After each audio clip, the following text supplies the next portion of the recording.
going to have it at 8:40, but it's just so people have something to look at.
to get started. Can you please find a seat somewhere? There's a couple more up here in the front.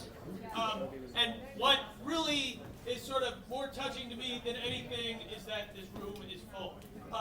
By the way, you're looking at these slides, but I am going to give this sort of crash course into bioinformatics around 8:40. So anyway, yeah, so I think we all know why we're here. We are here because we are software developers, biologists, bioinformaticians, and we are going to try to make a difference in the world, and that's amazing. So thank you all for being here. That's awesome. So I was approached a couple of months ago by SVAI, by Pete at SVAI, who said, "Oh, you run Genomics Hackathons for the NIH. Will you come here and do this?" And I said, "I would. There's nothing I would like to do more." So I'm very excited to be here. And so Pete is up first to speak. So Pete has nothing he wants to say. If you have a good time at the hackathon, please, if you would do me a personal favor, if you have a good time at the hackathon, if things are really working out for you, go say thank you to Pete, because he put an immense amount of work. I spent an immense amount of time talking to Pete on the phone about this, and I know he spent way more time talking to the others up here, so that's awesome. Pete, so, do you drink? This is for you. Thank you, whoever you are over there. Yeah. Hopefully, all of you, I mean, one of the awesome things about these kinds of genomics hackathons is not only the social good we get done, but getting to learn stuff and also meet other people. So try over the course of the hackathon to meet as many people as you can. You really meet a lot of cool, like-minded people, and that's really amazing. I'll talk about some other sort of more extended networking opportunities later. Another sponsor we have is Accel.ai. So I don't know who is coming up to speak for Accel.ai, if anyone, but, oh, Laura. Okay, this is Laura. I also spent a lot of time on the phone with Laura. Hi everyone, welcome. We want to thank you all for coming out today. I actually do want Pete to join me. Maybe you can encourage him if you want to start saying Pete. Yeah. So Pete's actually the reason that I'm here. He said that he really wanted to do a hackathon together. I had been to some of his previous events for SVAI, and so I was really grateful and fortunate that he invited me to participate and organize this event alongside him. So why don't you just say hi, Pete, and just talk about what SVAI is. Hey. So I like organizing these things behind the scenes. Definitely less about presence on stage. So SVAI is an artificial intelligence oriented group that focuses on the intersection of artificial intelligence and life sciences. We started the group about a year ago and transitioned fully into focusing on artificial intelligence problems for life sciences in about November. So one of the things that we've always wanted to do with this group is bring people together to really produce something together, to really work on something that's more than just an event series that talks about how artificial intelligence is being used in life sciences.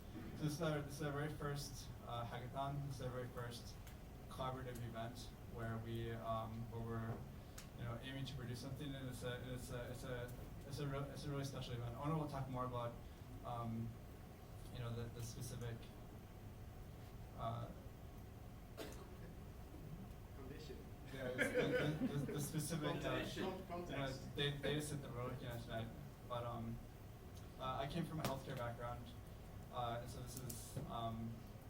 this is a really special event for me. I'm really interested in seeing how we can bring more folks from the AI discipline into biology, genomics, and life sciences. I feel like there's a lot of people from the in the AI space right now that have a genuine interest in this, in genomics and life sciences, but don't necessarily have a pathway to access it, to learn how to work with genomic data, to learn how to work with some of these complicated healthcare data sets. So we'll continue down this path. We have a lot of fun things planned. There's a lot lot more things that I'd like to say, but I'll say them over the Slack channel, over Twitter during the weekend. Round of applause. I'd just like to note that Pete said not 3 minutes ago that he had nothing to say. So thank you, Pete, and thank you again for joining us. So Accel.ai specifically is a career development program to train artificial intelligence engineers. And so our reason for being involved in this program, of course, is these are the types of problems that we would like our engineers, our fellows that go through our program to also solve. We want them to get involved with real-world problems in healthcare, in life sciences, and every other industry as well. So if you want more information about that, you can just check out our website. But thank you very much for being here. We are happy to organize this with you and happy to answer any questions that you might have going forward.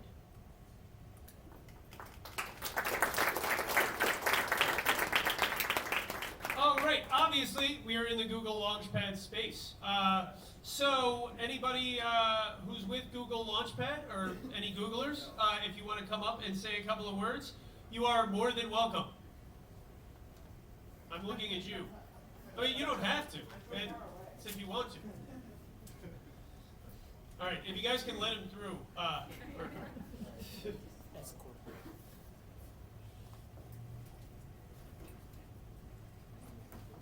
So this is a little last minute. I wasn't supposed to be here, so that's why I have no organized thoughts.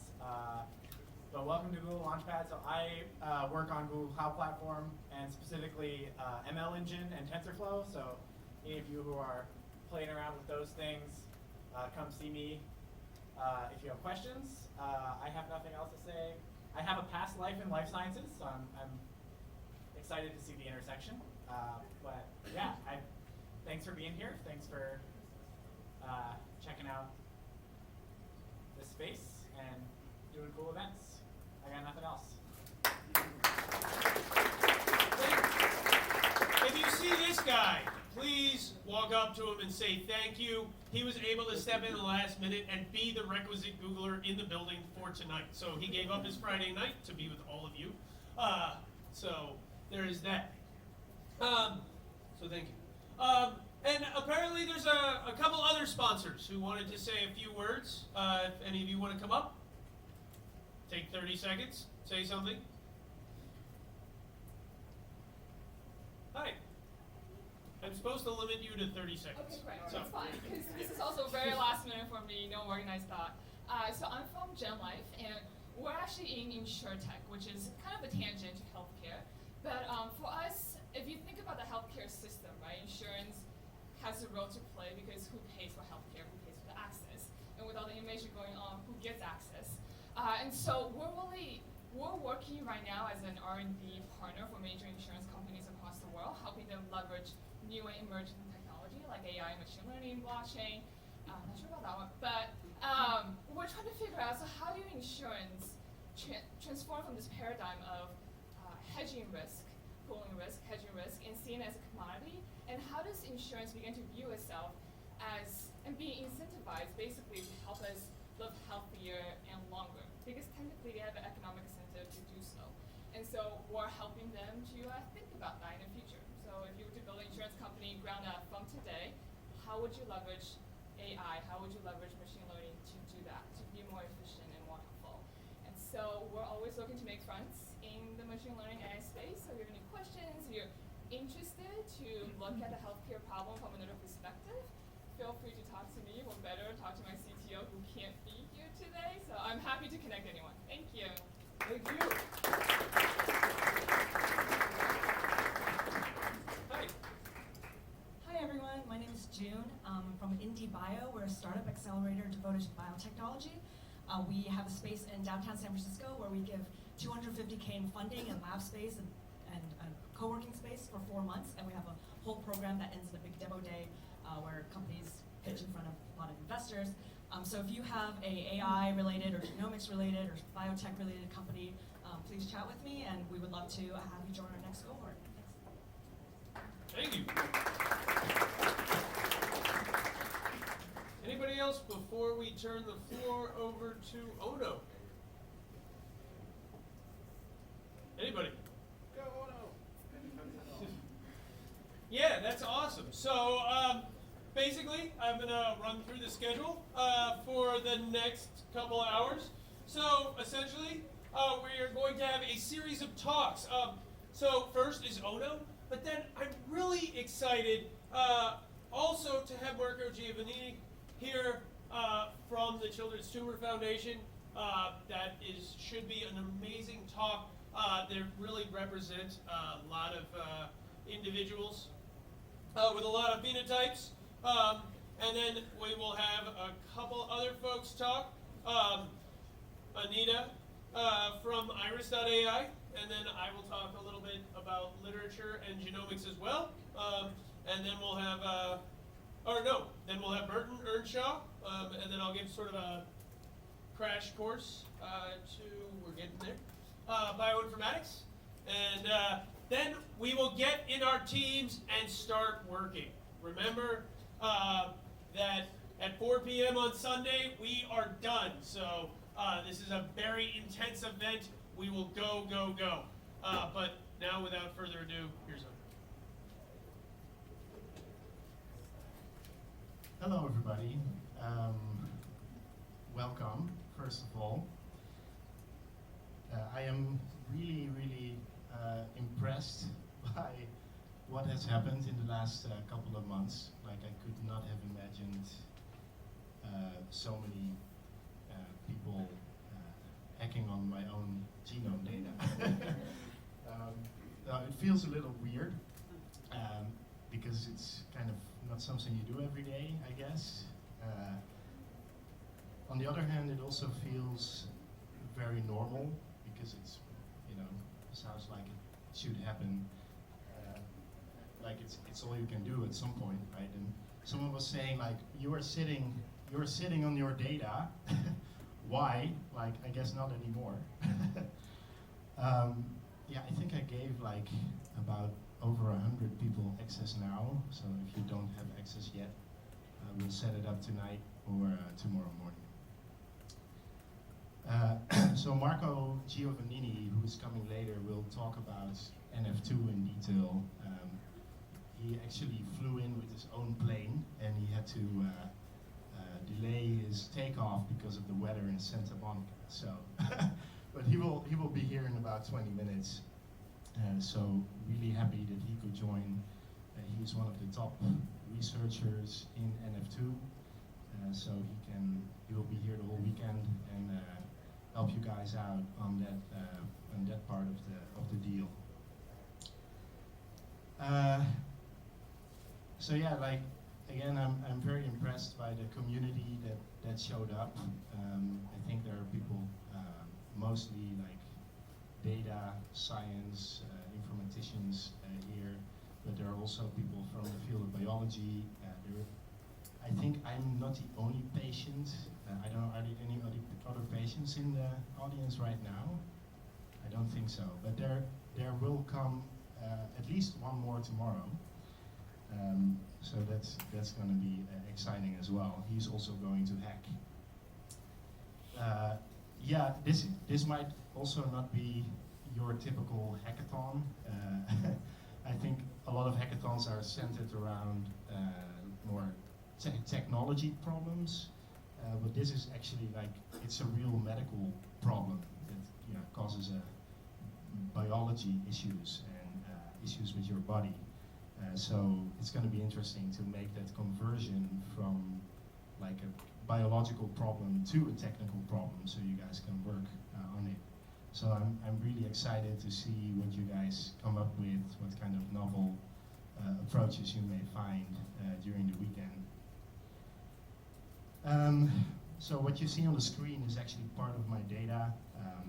Probably not for you guys, not very exciting because you see this all the time. But I think more and more people will be familiar with this picture as we move along. I want to share some of my journey with you and how I got here. I think it's going to be. I try to keep it relevant to get some context on the situation. So it started like here. This is a photo from a city called Wijk bij Duurstede.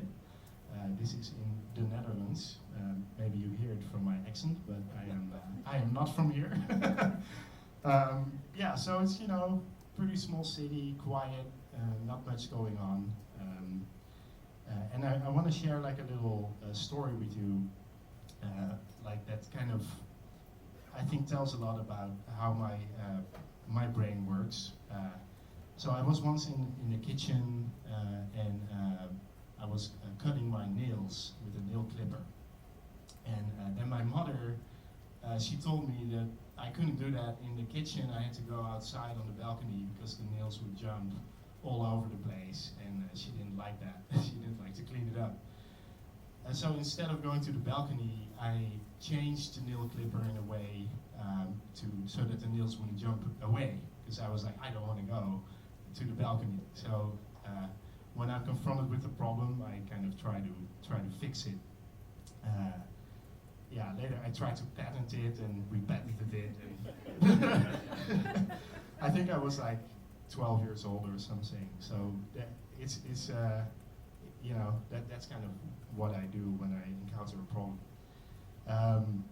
And the other thing, I got really interested in the internet in my teenage time. So I started a little internet company in '98 and had bought my own server, put it in a rack, hosted some clients, and yeah, if you were there in the '90s, you might remember how hard it was to share an image or a video with a certain file size, and it was really annoying with your dial-up connection. Actually, today I feel the same with genomic data. I don't know if you guys experienced that, like transferring 250 gigabytes for a BAM file is kind of a headache. So I had to really think about that time with our dial-up modems. Nothing really changes, I guess. Then I decided not to continue in the internet because I thought there is no career in tech. Everybody will be able to do it at some point. So I went to Delft, which is this nice city. It's a little bigger than Wijk bij Duurstede. I think about 10 times bigger, 20 times bigger. I studied architecture there. Yeah, buildings and building technology, and I enjoyed it. But when I finished, I didn't like the architecture profession. I worked in an architecture firm for 2 weeks, and I decided it was not my thing. So I kind of went back to tech, and like 10 years after I first started with tech, I found myself back in tech. So it was kind of interesting. Then I started a new company with 2 other guys there, right there, operating the live stream for the patients. We made an app called Ding Dong, and it was a location-based messenger app, and I was really excited about it. It was 5 years ago. I came to the Bay Area for the first time. I planned to go for a week, ended up staying 3 months, changing my ticket all the time. I liked it here. We ended up like raising some capital at some point, and we moved to Berlin. So this is kind of where the story of my NF2 diagnosis starts. One morning in Berlin, I woke up and I felt something wrong with my left ear. Like everything sounded like glass. Like I flushed the toilet and it sounded like somebody threw over a porcelain cabinet. So that was really weird, and they didn't know what was going on. And you know, I had like treatments, like with steroids, and it went back, like a little bit up and down. And then, meanwhile, we were working on a new product, and that kind of starting to take off. So I was kind of here raising money in Berlin, having my little hearing issue. So it was a very, very intense period because we didn't really know what was going on.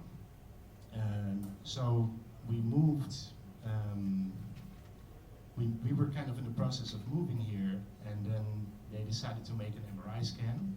And I remember walking in the doctor's office and seeing like a tumor on his computer screen. So I was like, fuck, a tumor, like, yeah, like that they said they made the MRI scan to check if, you know, just in case there was a tumor, and yes, there was a tumor.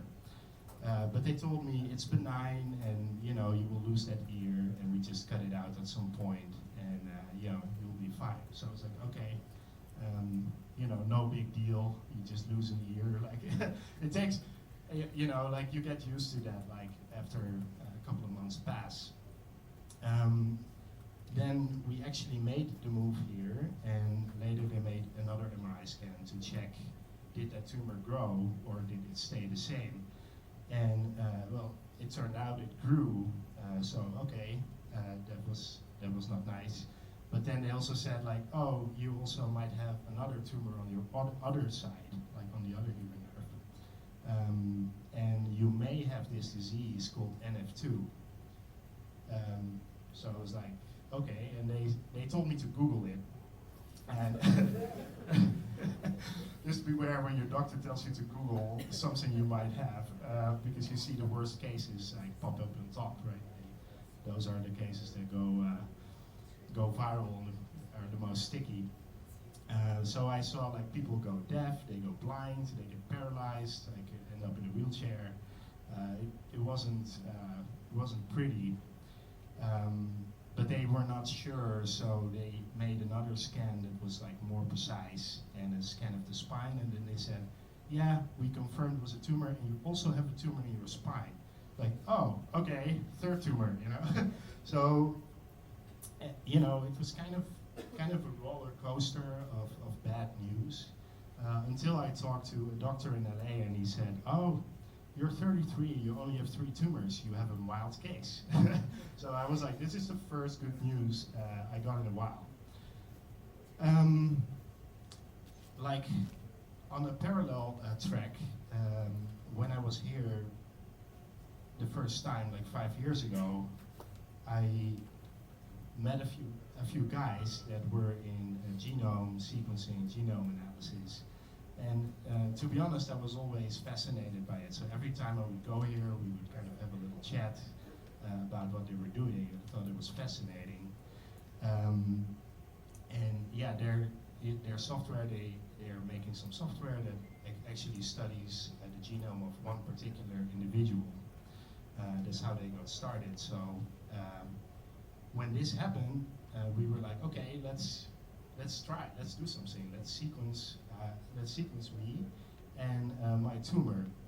So that was one of the reasons why I wanted to do the surgery rather like sooner than later, right? So I would have the tumor tissue, and I could sequence it, and maybe we find something useful. So as you do this, it's really important to do it from a point of like curiosity and exploration. Like, especially it's so personal, your friends are looking at it, right? You have to kind of have a mentality where you're like, I don't really care what comes out of it. Like, if nothing comes out, it's fine, we'll see. So we had a very explorative approach. I think on this side, we are in San Francisco now. We had a very explorative approach.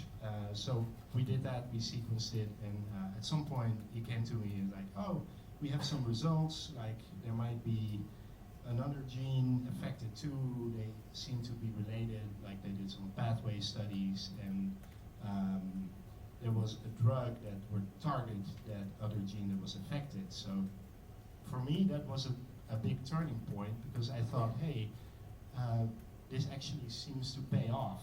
You know, it seems that what we had been doing was leading to new information. Because the people we talked to never really checked for an EGFR or a mutation in that other gene. Like, you know, most of the sequencing was done in the genetic testing in a gene in chromosome 22. But we'll get into the technicalities later. So that kind of got me started on thinking like, how can we do this also for other patients? And every patient we would probably do this analysis with would maybe help us understand the situation better on an individual basis, but also on the situation as a whole. So that's when I started thinking of NF2 Project. Yeah, so that's kind of the journey, what got me here. So I lost my hearing on the left side, and they cut out the vestibular nerve as well. So I had to kind of learn how to walk again, basically. Like, there are two friends of me here that took me from LA, from the hospital, drove me back to San Francisco. And yeah, I think we can all remember that it wasn't that easy to walk. But a couple months later, I was skiing, you know, we were doing a black diamond, whatever. So your brain kind of relearns how to deal with a new situation, which is quite impressive to see, like, how your brain does that, which kind of gives confidence probably to anyone. Like, if you have a problem or you're losing something, yeah, you have a little bit of grieving, but ultimately you'll learn how to live with it, and it becomes the new standard. Yeah, like, the second part of something I want to share is around NF2 Project itself. I mean, it's all very early, and it's just the beginning. If I don't know if anything is going to come out of it, anything useful. So it's your typical project, right? But the same as we did the sequencing for me, we were doing it from a point of curiosity and exploration.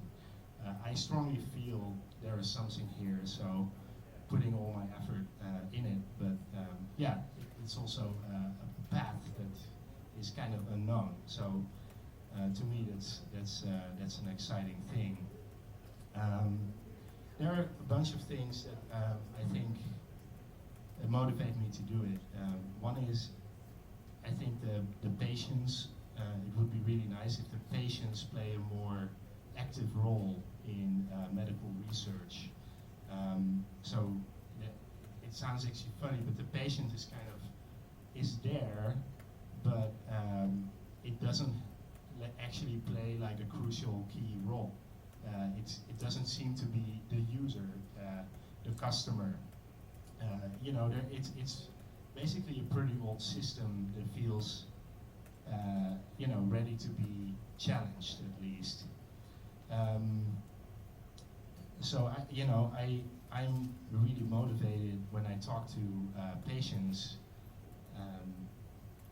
I see them like they have so much energy to go after something and to kind of find a way to deal with it or to fix it. One of the problems is they don't necessarily know how.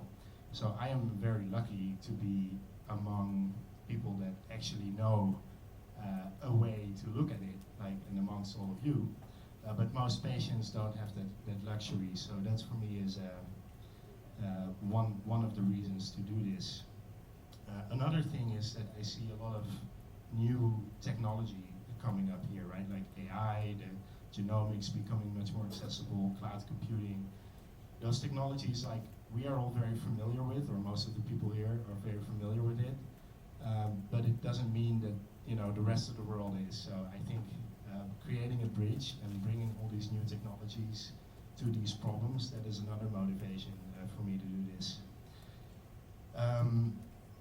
Yeah, so I kind of want to see if we can lay the groundwork for more pragmatic and actionable research.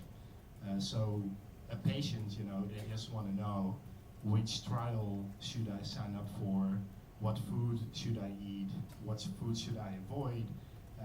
Is stress an important factor? Like, they want to know something they can actually work with, and they're looking for that. And I think when you start with the patients and involve them, and they become the starting point of things, you know, we might actually automatically shift into more actionable research. yeah, so like this is would be the diagram, but one of the things that it really excites me about this event and how it came together is that there are definitely patients involved, and they are actually, a part of them are watching on the Facebook Live stream.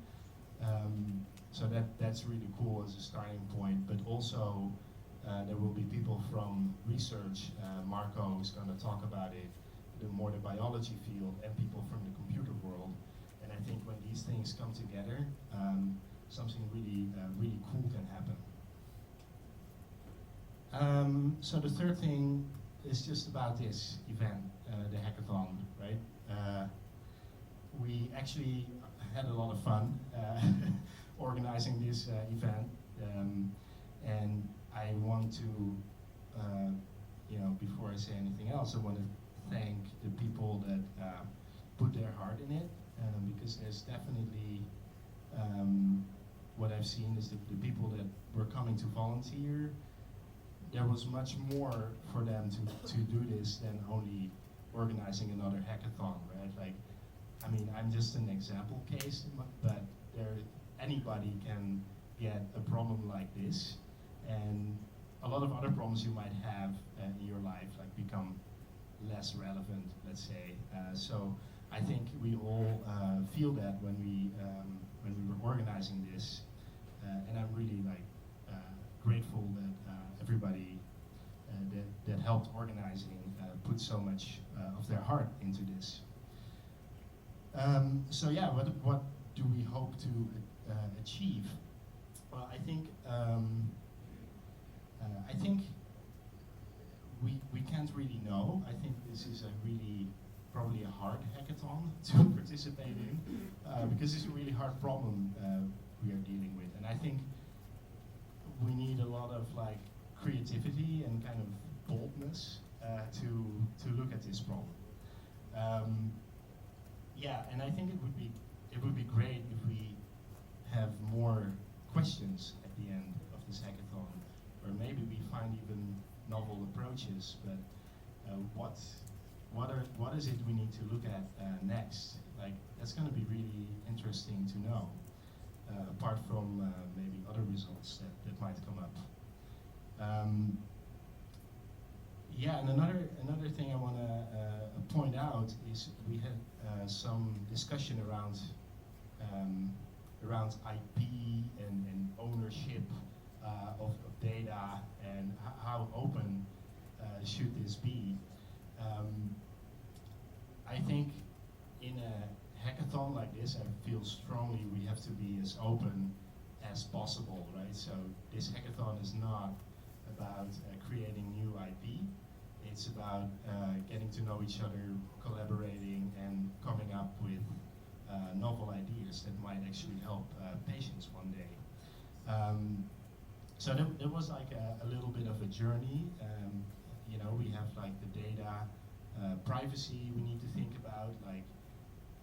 I can, in this case, do whatever I want. I'm a person with the data, I'm sharing it with you guys, right? But later, it would be great if we can do more people and involve other patients in that might not even be in the room. So yeah, it would be great if you all can read this agreement and you just realize that it's important that we do this well to set a precedent for future hackathons to come. And yeah, I'm very happy to be a part of the experiment. That's all I have. I want to close with a little tile that I got right before the surgery. Actually, my mother reminded me of that nail clipper story, and she gave me this tile because I was already kind of talking about, hey, maybe we'll find something using this genome sequencing with the people that I know. So yeah, these problems could cause a lot of solutions. Who knows where it ends? That's where I want to leave it. I don't know if there are any questions. Happy to answer.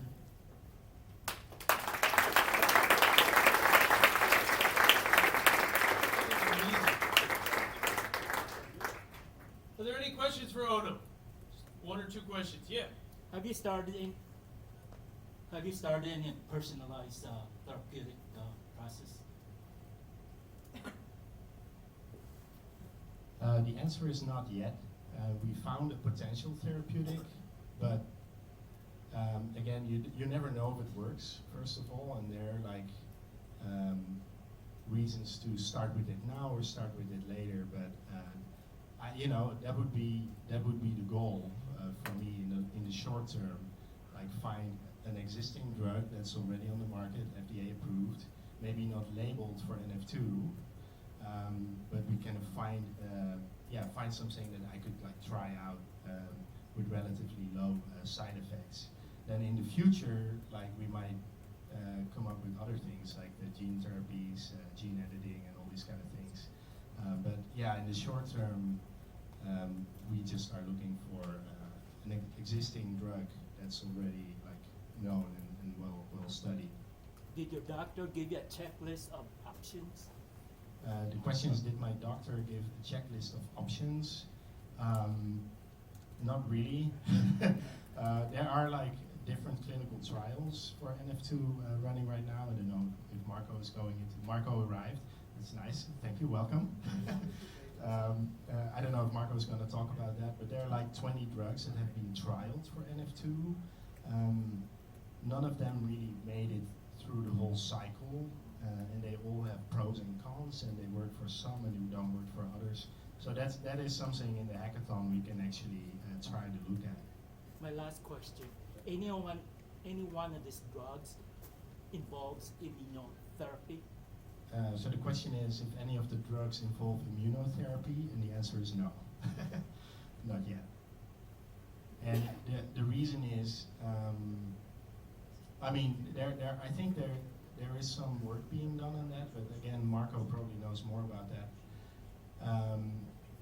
Like NF2 patients are not expected to die anytime soon, mostly. So you don't want to risk too much with your therapeutic.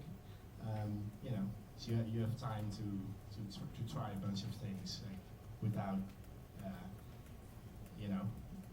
without dying. Yeah. Any more questions? Oh, there.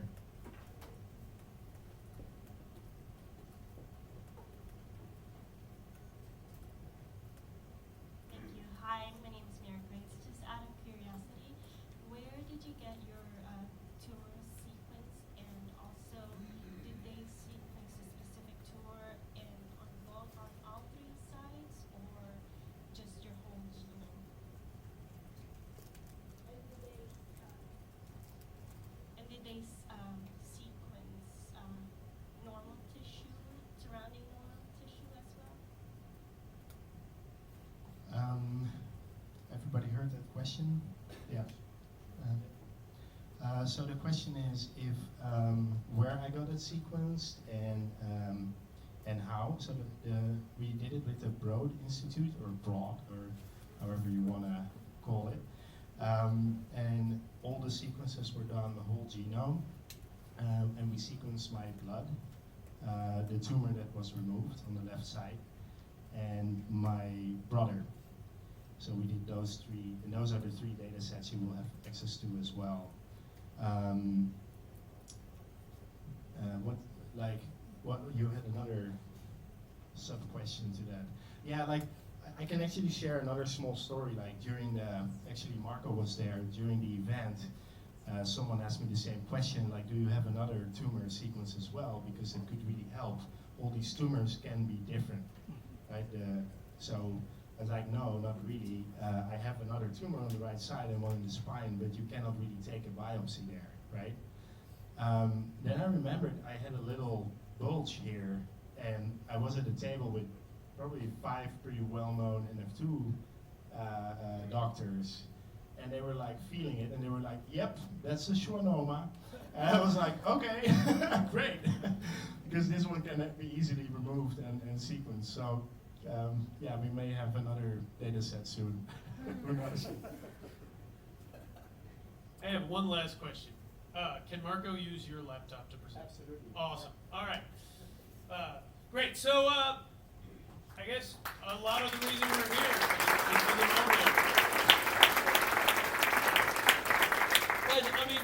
in my personal opinion, I mean, having educated patients that are willing to share their data really leaps over a lot of regulatory hurdles. And so it's a really amazing thing. And in my personal opinion, Onno is really sort of a role model in terms of patients getting involved in their own treatment. Very, very happy. So that said, I'd like to introduce Marco, who is actually from UCLA, not the Children's Tumor Foundation. But he did, in fact, fly his own plane up here, from what I hear. And he works on NF2 and is going to give us a clinical perspective on NF2. And oh, by the way, I have also been asked to announce, if you use Twitter, please use hashtag NF2Hack. Yeah? Yeah, hashtag NF2Hack. All right, with that.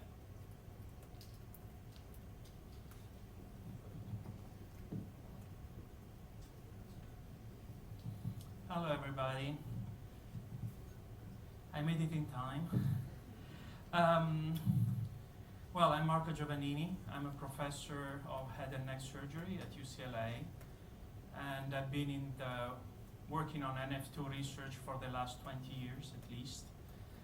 And I had the chance and honor to be part of the team which identified the NF2 gene back in 1993.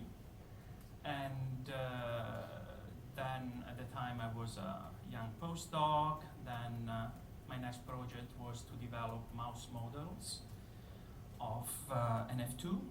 So mice where we reproduce the genetic mutations. The mouse has an NF2 gene which is almost identical to the human. So we just introduced mutations that are frequently found in patients and in tumor patients. And at the end, you know, after lots of crossing mice, etc., we were able to obtain mouse models of the two most frequent tumor types in NF2, schwannomas and meningiomas. And we have been using, we and others, we have distributed these mice to more than 150 labs around the world. And using those mice, we try to understand, on one hand, what are the function on the NF2 Merlin protein, and on the other hand, try to see whether we can use these models to test new therapeutic approaches. So I was very happy a couple of years ago when our mouse predicted that one drug called RED001, or everolimus, a derivative of rapamycin, an inhibitor of the mTOR pathway, showed a positive signal in all the mouse models we tested. And based on that, and based on observation in an index patient treated in Paris by Dr. Calamaridis, we started 3 clinical trials actually, and in the end, the results of the clinical trials showed that the mouse model was predictive of several outcomes, several observations we made in those patients. So that was a nice way to go back and forth from human to the mice and back, and hopefully this, you know, we will be able to use these models in future trials. So this is new for me. The reason why I'm here is that I was very impressed. I mean, from the first time I met Onno, I thought, well, this guy is something different. You know, of course, you know, I learned his personal story, but also, you know, how smart he is, and the idea of being part of a community where, you know, people would come in here thinking out of the box is extremely refreshing for me, and I wanted to be part of it. So when we spoke a week ago saying, I'm coming. But at the same time, I come with, you know, my old school traditional background, and so I don't want to influence you in any way, in the sense that I don't want to filter, you know, the creativity and the potential, you know, any potential outcome of this reunion. So I was thinking that maybe my role would be to, the best way I could contribute to this event is by giving you clues on what is the disease and some basic fundamentals of the genetics involved in this disease. So I have no idea what your background is. You probably outsmart me in many fields, but so I tried, to give you an average level degree of information you might find boring, and of course we know it, or maybe you find something interesting. So let's see. So neurofibromatosis is part of a group of 3 diseases. Collectively, these are called neurofibromatosis. So neurofibromatosis type 1, that was called von Recklinghausen disease. And what is interesting is NF1 alone is the most frequent tumor predisposition in humans, the frequency being of 1 in 3,500. The second type is NF2, so 10 times less frequent, 1 in 33,000. And the last type, NF3, or familial schwannomatosis, is a kind of a newer definition of the disease. For a long time it has been assimilated for NF2, and only genetic analysis has shown that in fact it was due to different genes, but still the NF2 gene is involved, so it's kind of a hybrid form between NF2 and something else, which makes it extremely interesting. And NF2 as an individual clinical form was defined by Wishart in Scotland in 1822. It was also called a central form of schwannomatosis because most of the tumors occur in the central nervous system, in contrast to NF1, where the periphery, the skin, and peripheral nerves are involved. So it's only in 1987 when the 3 entities were officially recognized as 3 different diseases, and that basically because of molecular studies, cytogenetic chromosome analysis and linkage studies that showed that the 3 genes were located on 2 different chromosomes. So chromosome 17 for NF1 and chromosome 22 for NF2 and schwannomatosis.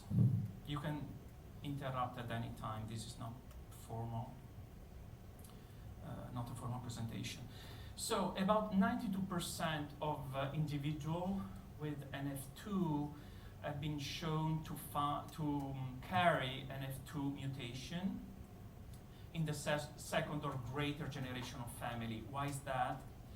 The reason is that about half of NF2 patients are sporadic cases, so they are new mutation. They don't have a family history.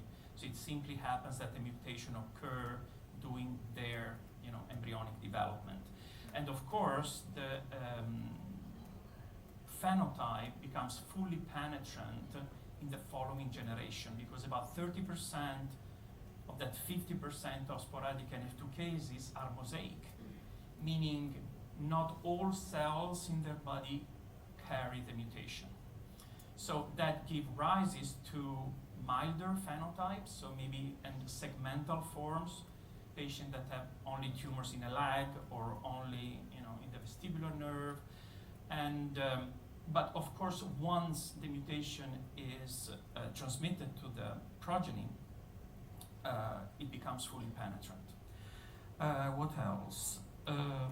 Yes, loss of expression of the NF2 protein, Merlin or schwannomin, has been shown in both sporadic and NF2-related schwannoma. Okay, so this is the first clue. Schwannomas are frequent also in the general population, not only in NF2 patients, not only in people who have a germline mutation of the NF2 gene. So any of us can develop a schwannoma. And together with meningiomas, which is the second more frequent tumor type in NF2, they are the most frequent tumors of the nervous system in humans. So also sporadic schwannomas carry biallelic inactivation of the NF2 gene. Another important point,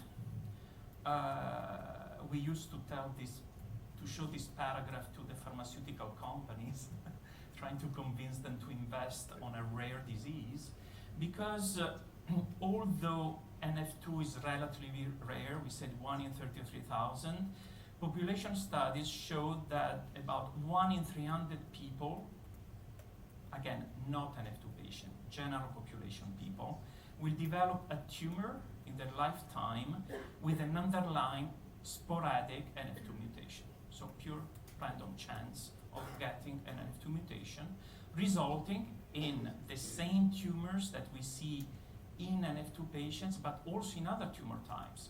For example, mesothelioma, which is a malignant tumors of the pleural, the membrane around the lungs, which is usually triggered by exposure, professional exposure to asbestos, carries a high frequency of NF2 mutation. About 60% of these tumors have NF2 mutations. But also kidney tumors, breast, melanoma,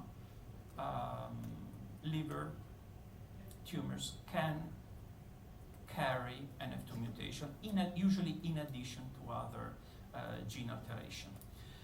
So this is important because if we find a treatment or a new therapeutic option for NF2, that option could have much broader therapeutic application, and pharmaceutical companies like that. So most Would it be possible to use genome edition for this kind of disease? to use what? Genome edition, like CRISPR-Cas. Oh, CRISPR. Yeah, gene therapy. Edition. Gene therapy. Would it be possible to use gene therapy now that you can pinpoint disease related? Yes, so you are referring to gene replacement therapy in this case. Science fiction, but yes. In theory, yes. If you find a way to bring the CRISPR, vector to the cells that carry the NF2 mutation, of course you must know the mutation in advance, but then you can engineer a vector. The vector goes in the cell, and the cell, the vector fixes, the mutated gene, and the protein is re-expressed and does everything goes back to normal. That's the concept. I don't think that anyone is there yet. They're beginning to do the test between like this year. But there are other genetic diseases where this has been achieved. For example, in a rare form of child immunodeficiency. That was a team in France when I worked there, and they know them quite well. But of course, then they had roadblocks because they fixed the immunodeficiency, but then the kid got leukemia because the virus integrated somewhere else in the genome and screwed up another pathway. Okay, so I think this is first. Have the NF1 and NF2 genes been replicated in mice? Well, mice have their own orthologs. So there is a mouse NF2 gene, there is a mouse NF1 gene. So is the and they sequence look- the same as human sequence? The sequence is slightly different, but the amino acid sequence is almost identical. For NF2, there is one amino acid difference. So in that case, mutations are different between humans and mice compared to the normal gene Meaning- sequence. If you want to introduce a mutation in the genomic sequence, In mice. you can find a way. We found ways to mimic the human mutation in mice. I mean, you can approximate. Yeah.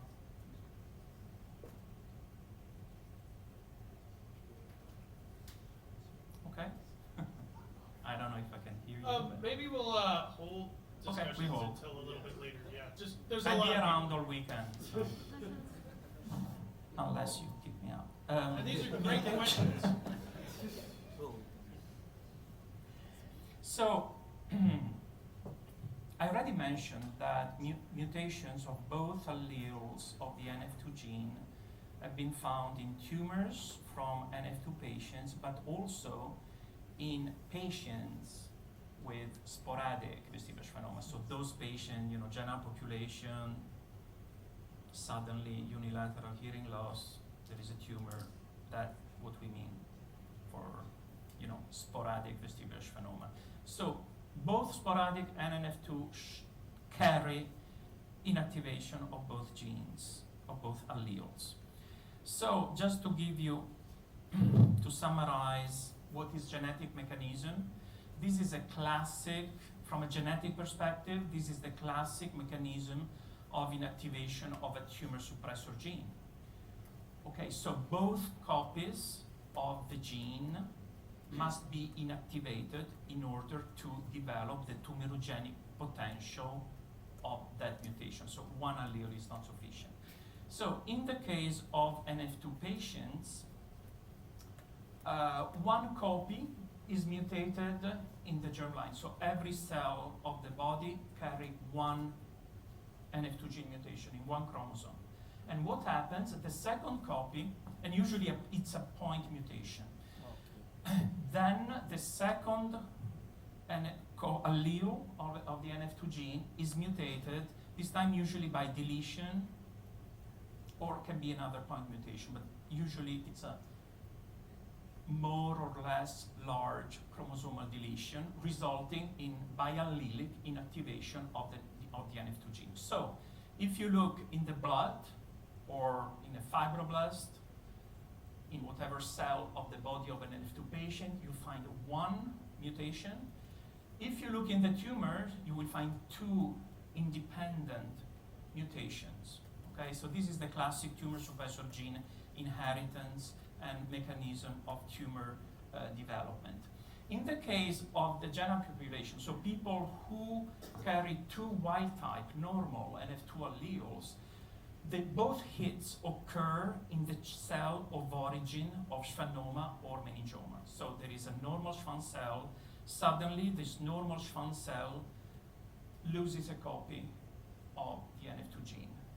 And then, sometime later, the same cell loses the second copy, and the tumor starts. Questions on this? Any methylation process involved between the Rare. Rare. Rare? So, where methylation could be involved is in this event, right? In the second hit. So there was a study done in the UK by Dr. Evans, and they showed that in contrast to other, diseases, mutation, so inactivation, the second copy of the gene by methylation of its promoter, reducing, expression or abolishing expression, it's very rare in NF2. So it's prevalent in X chromosomes, right? Methylation of the other. Yeah, that's the way the X chromosome 1 is inactivated. But on this one, it's rare. It's rare, and this is chromosome 22, so it's not X-linked. Okay. But yeah. So I'm just repeating, using a different slide, but the concept is the same. Okay, this is an MRI scan coronal view of an NF2 patient head.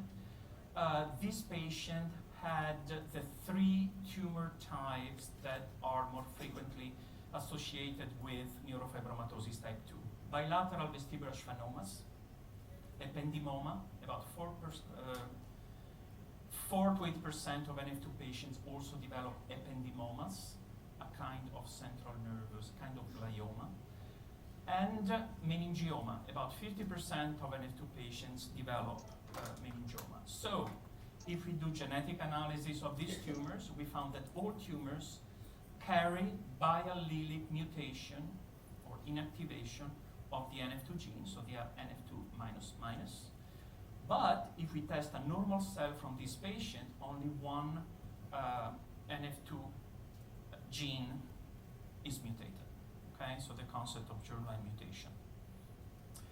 So this is something controversial that I want to throw out there because I think it's highly relevant to what you guys are going to do. Okay, it's clear that, and also from our experiments in the mouse, there is a number of evidences that inactivation of the NF2 gene is necessary and sufficient to initiate tumor development. Necessary meaning it has to occur. Sufficient is doesn't need other gene alteration or genome modification or epigenetic modification to result in schwannoma initiation. However, and I'm not a mathematician, this group from Canada actually, but it was like Canada, US, and UK came out with this mathematic model suggesting that yes, the two-hit hypothesis, so two copies, but a three-hit model could also fit very well in the genetic of NF2. So this suggests that yes, you need biallelic inactivation of NF2, but you also need something else. But no one has ever continued, taking this avenue. But I thought this is highly relevant for what you guys are doing. And that third hit could be something different in every tumor, or could be something different in a family of genes that all work in a specific cell signaling pathway, for example. So that's. We have a quick question over here. Do we have any understanding, either structurally or genomically, why it is very common, or not very common, but it is this spontaneous deletion is happening frequently in this NF2 It's gene? genetics, congenital. No. So if I understand the question is why this locus as sort of an intrinsic predisposition to mutation, right? No, but that's a general question. For the NF1 gene, it's a gigantic gene, so I guess just the chance of a mutation occurring there could explain some, but still it's too frequently mutating just to think about, the size. No, I mean, that's an open question, not just in NF2, for every, in tumor genetics, why some gene loci are more vulnerable and predisposed to mutation or alterations than others. Yeah, that's an open field, definitely, yes. Could the third hit be an EGFR mutation? I've heard of one. I've heard of one. What is interesting about EGFR is that functional studies from the very beginning, after the gene was and the protein was identified and studied, showed that there is a link. So Merlin, the NF2 protein, is just downstream of the EGF receptor. So the EGF receptor is a transmembrane protein, and Merlin is some membrane protein. So there are studies showing that Merlin is downstream of EGF receptor. It makes sense. Oh, and there is another. Yes, that was a very old study. Very old studies, we don't do those anymore. But if when they used to do, what was it called? Chemical mutagenesis, like nitrosurea. So they gave, these agents that generate breaks and random mutation in the genome. So they used to give these drugs to mice, and many, actually rats, developed schwannomas of the trigeminal nerves. It was one of the most frequent tumors obtained using that, using that strategy. So when they sequenced, or I don't know what they did, because we didn't have the power to do massive genome analysis. So I think it was probably a focused candidate gene kind of approach sequencing. They found that nitrosurea was inducing EGFR point mutations. So there is a link between EGFR mutations and schwannomagenesis. Usually, when you mutate EGFR, at least in rats, the tumors started as schwannomas. Oh, that's something I have to mention. Schwannomas are benign tumors, so I will come back to this, very important. The rat tumors quickly transformed and they became MPNST, which are malignant schwannomas. So MPNST is malignant peripheral nerve sheath tumor, suggesting that that direct mutation of AGR would result in a much more aggressive proliferation than that induced by mutation of the NF2 gene. Because our hypothesis, we published this a few years ago in my lab, is that the role of Merlin is to intervenes in the recycling of receptors at the membrane. So brings and takes out receptors. So especially recycles, so takes out once they're done, they've done their job at the membrane. So in the absence of Merlin, these receptors tend to accumulate. So you have a kind of a upregulation of the EGF pathway without having that strong oncogenic dominant effect that we see in the rat. I don't know if this is clear. But Marco, one question. Just to maybe clarify this concept, which I think is very relevant for the audience because it can suggest something really new. So let's say that... Oh, this is very old. It's very old, but I mean, we can... Simply no one has have a fresh view on the disease. So let's say that the 3-hit model, the hypothesis would be that you still find some tissue which has 2 hits, which is not a tumor. Right? Possible. When you say 2 hits, both member of the clones pair? Yeah. I mean, well, not what necessarily NF2 hits. No, It could be okay. 2 hits in another gene, like what happens in schwannomatosis. Okay. Could be 2 hits in the SMART1 gene. And then the third one is connected to the second allele of NF2. Yes, to the first allele of NF2, and then the second allele of NF2 is mutated sporadically. So let's say, somatically. how do you actually verify this? We need to take more samples from the guy. I mean, His no, but I genome mean, is from one clone, same clone of the cell, the complete again. genome. His complete genome sequence. Is from the blood. Now, so is it from the derived germline. from one specific No. clone of cells? No, from Many a tumor types. biopsy. yes. Okay. So you'll have a mix. But these tumors are quite homogeneous. So it's a very uniform cell population. It's not like neurofibromas in NF1 when you have Schwann cells, fat cells, fibroblasts, mastocytes. Schwannomas are, and as are meningiomas, the other tumor type associated with NF2, are almost exclusively composed of Schwann cells or meningeal cells. Of course, some tumor vascular endothelial cells, here and there, but those are not mutated, so you can filter them out. So part of my role here is to keep us on time, and I think it's I'm almost really, done. really important. I know, some of these discussions are amazing, but what I would suggest is that Marco goes around to each of your teams and you can have that discussion with them as the weekend goes on, and that's really going to be incredible. So. Was it a prior slide? What? Prior slide, the slide before this one.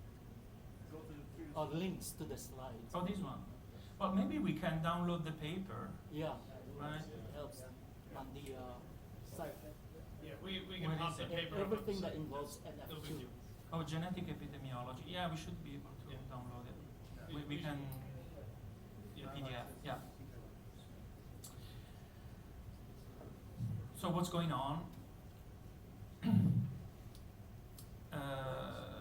2016, 2017, two papers came out on the genomic landscape of schwannoma. Of course, this is the fashion. You cannot, if you try to publish a paper saying, oh, I sequenced a human schwannoma, it's already not enough. So you have to say genomic landscape, meaning DNA, RNA, methylation profile, and more, whatever, just more. So basically, this is what happened, especially the first one. I think it was a fantastic marketing success. And the second one, European, Sweden, came out later, of course, lower impact journal. Sorry, I'm just drifting. Anyway, they showed that, basically nothing new in the sense that, of course, NF2 mutations are important for schwannoma, we knew it. And then they show mutations in other genes. And if you look, I don't know if you guys have experience in sequencing of tumors, but whatever tumor you sequence, there are ARID1 and 2 mutations. I don't know why. They found ARID1 and 2 mutations. The first paper also identified a chromosomal translocation. Oh, is that 2217 translocation? Oh, I don't remember. Is it 1722 translocation? No. Nothing to do with chromosome. No, different chromosome, different genes. I don't know. Can you please look if you see it in this tumor? The second group didn't find it. What else? Well, maybe we can, I think I gave it to you, Onno, both PDFs. We will put it on the site. I think it's important. What is important is also, since these papers are published, these people, in theory, are supposed to distribute the data, the raw data. So I think that adds a great deal of power to any genomic analysis, just merging. Oh, one big difference is both papers were on sporadic schwannomas, not specifically on NF2 schwannomas. Oh.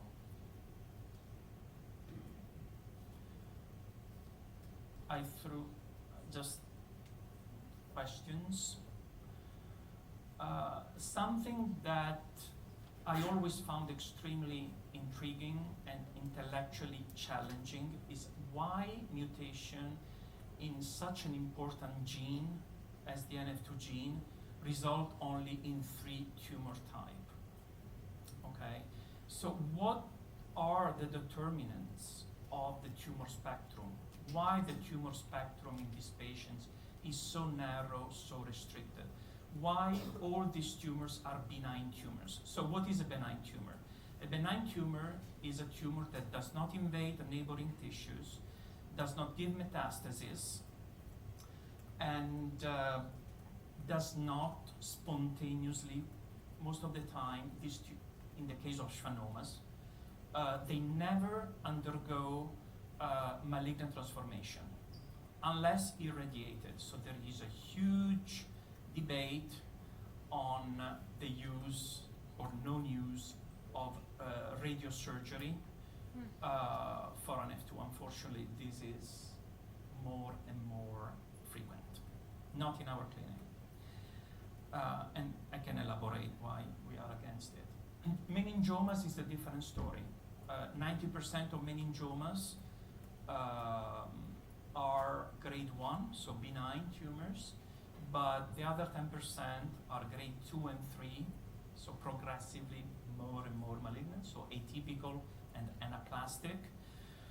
Ependymomas are benign tumors, but since they grow in the spinal cord, of course, patients, eventually become paralyzed, and that's another therapeutic or clinical management challenge.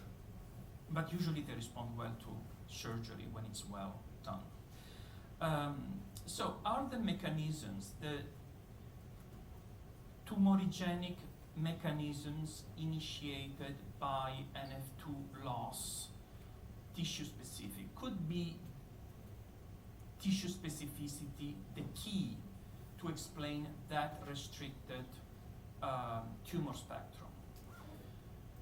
That means there might be cell types where loss of NF2 has no effect.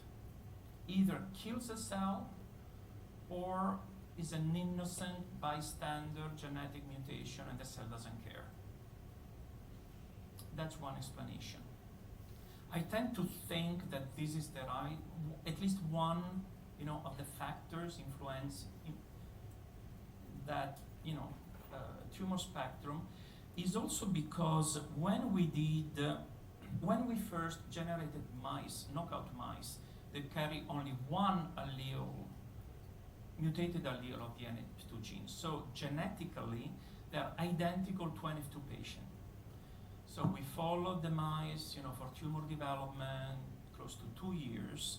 Turns out that mice do not develop schwannomas, do not develop meningiomas, no ependymomas, but they develop osteosarcoma, fibrosarcoma, liver cancer, highly malignant tumors. So there is a clear, not only tissue specificity of tissue vulnerability to biallelic NF2 loss, but this vulnerability is not conserved across species. No one is working on this, unfortunately. And this is not just specific to NF2. If you look at most tumor suppressor genes, retinoblastoma, a rare tumor of the retina, and that's it. ADC, colon tumors, Phoenix-Lindau, very restricted, or tuberosclerosis, all at extremely narrow tumor spectrum. So we already mentioned the fact that study suggests that other genes or epigenetic modifications could be involved and could explain different behaviors of these tumors, because that's something we should keep in mind. These tumors in NF2 patients tends to be multiple. So patients have bilateral vestibular schwannomas, so schwannomas of the acoustic nerve, which is like 95% of the patients. But they can also have schwannomas of other cranial nerve, spinal nerves. And what we see is that, well, first, an important clinical observation that as soon as we make a diagnosis of NF2, and this could be any time between, I think I've seen a 3-year-old NF2 patient, but I also had an 85-year-old diagnosis of NF2. As soon as we do the first MRI, we analyze the tumor burden, saying, okay, this patient has bilateral vestibular schwannoma, trigeminal schwannoma, lower cranial nerve schwannoma, hundreds of spinal nerve, spinal root schwannomas, 3 meningiomas. So the tumor burden will not change during time. So no new tumors will pop up new during life.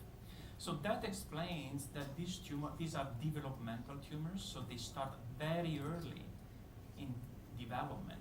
And what we see during progression is that they simply get larger, but not all of them. So some grow, some don't. Some grow and stop. Some never grow.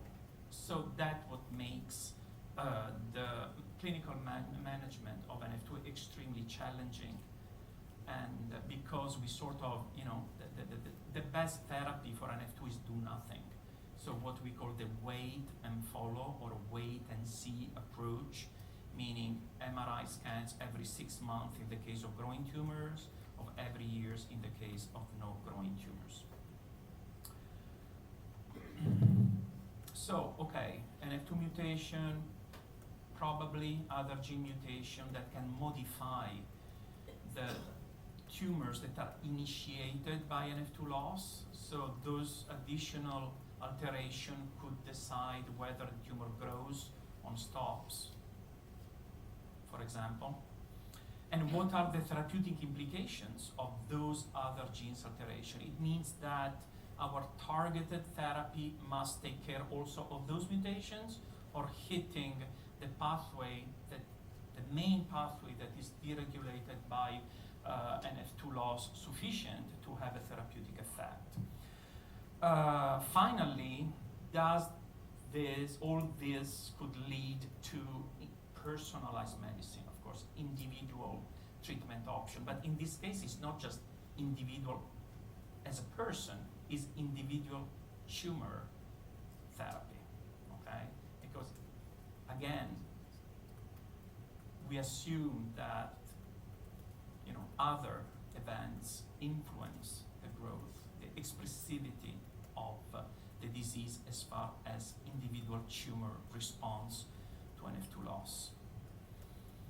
So maybe in the near future we will, you know, make biopsies of these tumors and do a complete genomic or whatever omic you can think of analysis, trying to identify those molecular targets that eventually can be coupled to existing treatment, to FDA-approved drugs that have been shown, you know, safe and effective for other tumors and could be repurposed for NF2 tumors. That's the hope. And our working model, definitely. I think that's it. Wow.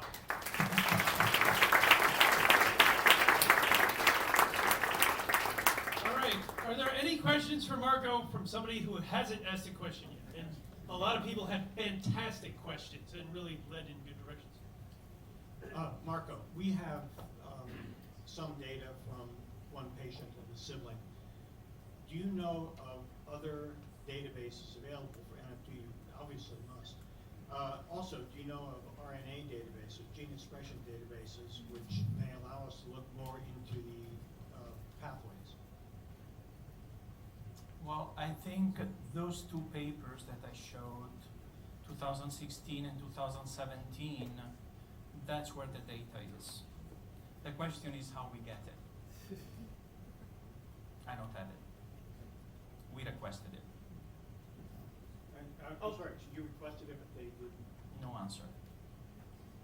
So to the extent That's quite usual. So we will need to put some pressure, eventually it will happen. So to the extent you can share with us, could you give us a clue on, for the current drugs that are in the pipeline, what kind of NF2 biology is it trying to tackle? What kind of? What kind of intervention is it trying to tackle?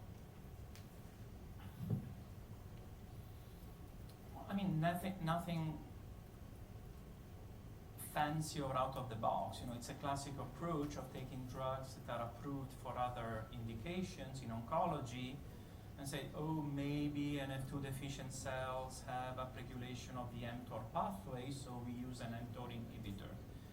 And then you have different situations. You know, groups that are, you know, stronger in preclinical testing, try to go as far as they can using whatever model, in vitro or in vivo model they have. Other groups are just, okay, you know, try. But, you know, nothing, I mean, it really, yeah, the beginning. Very frustrating.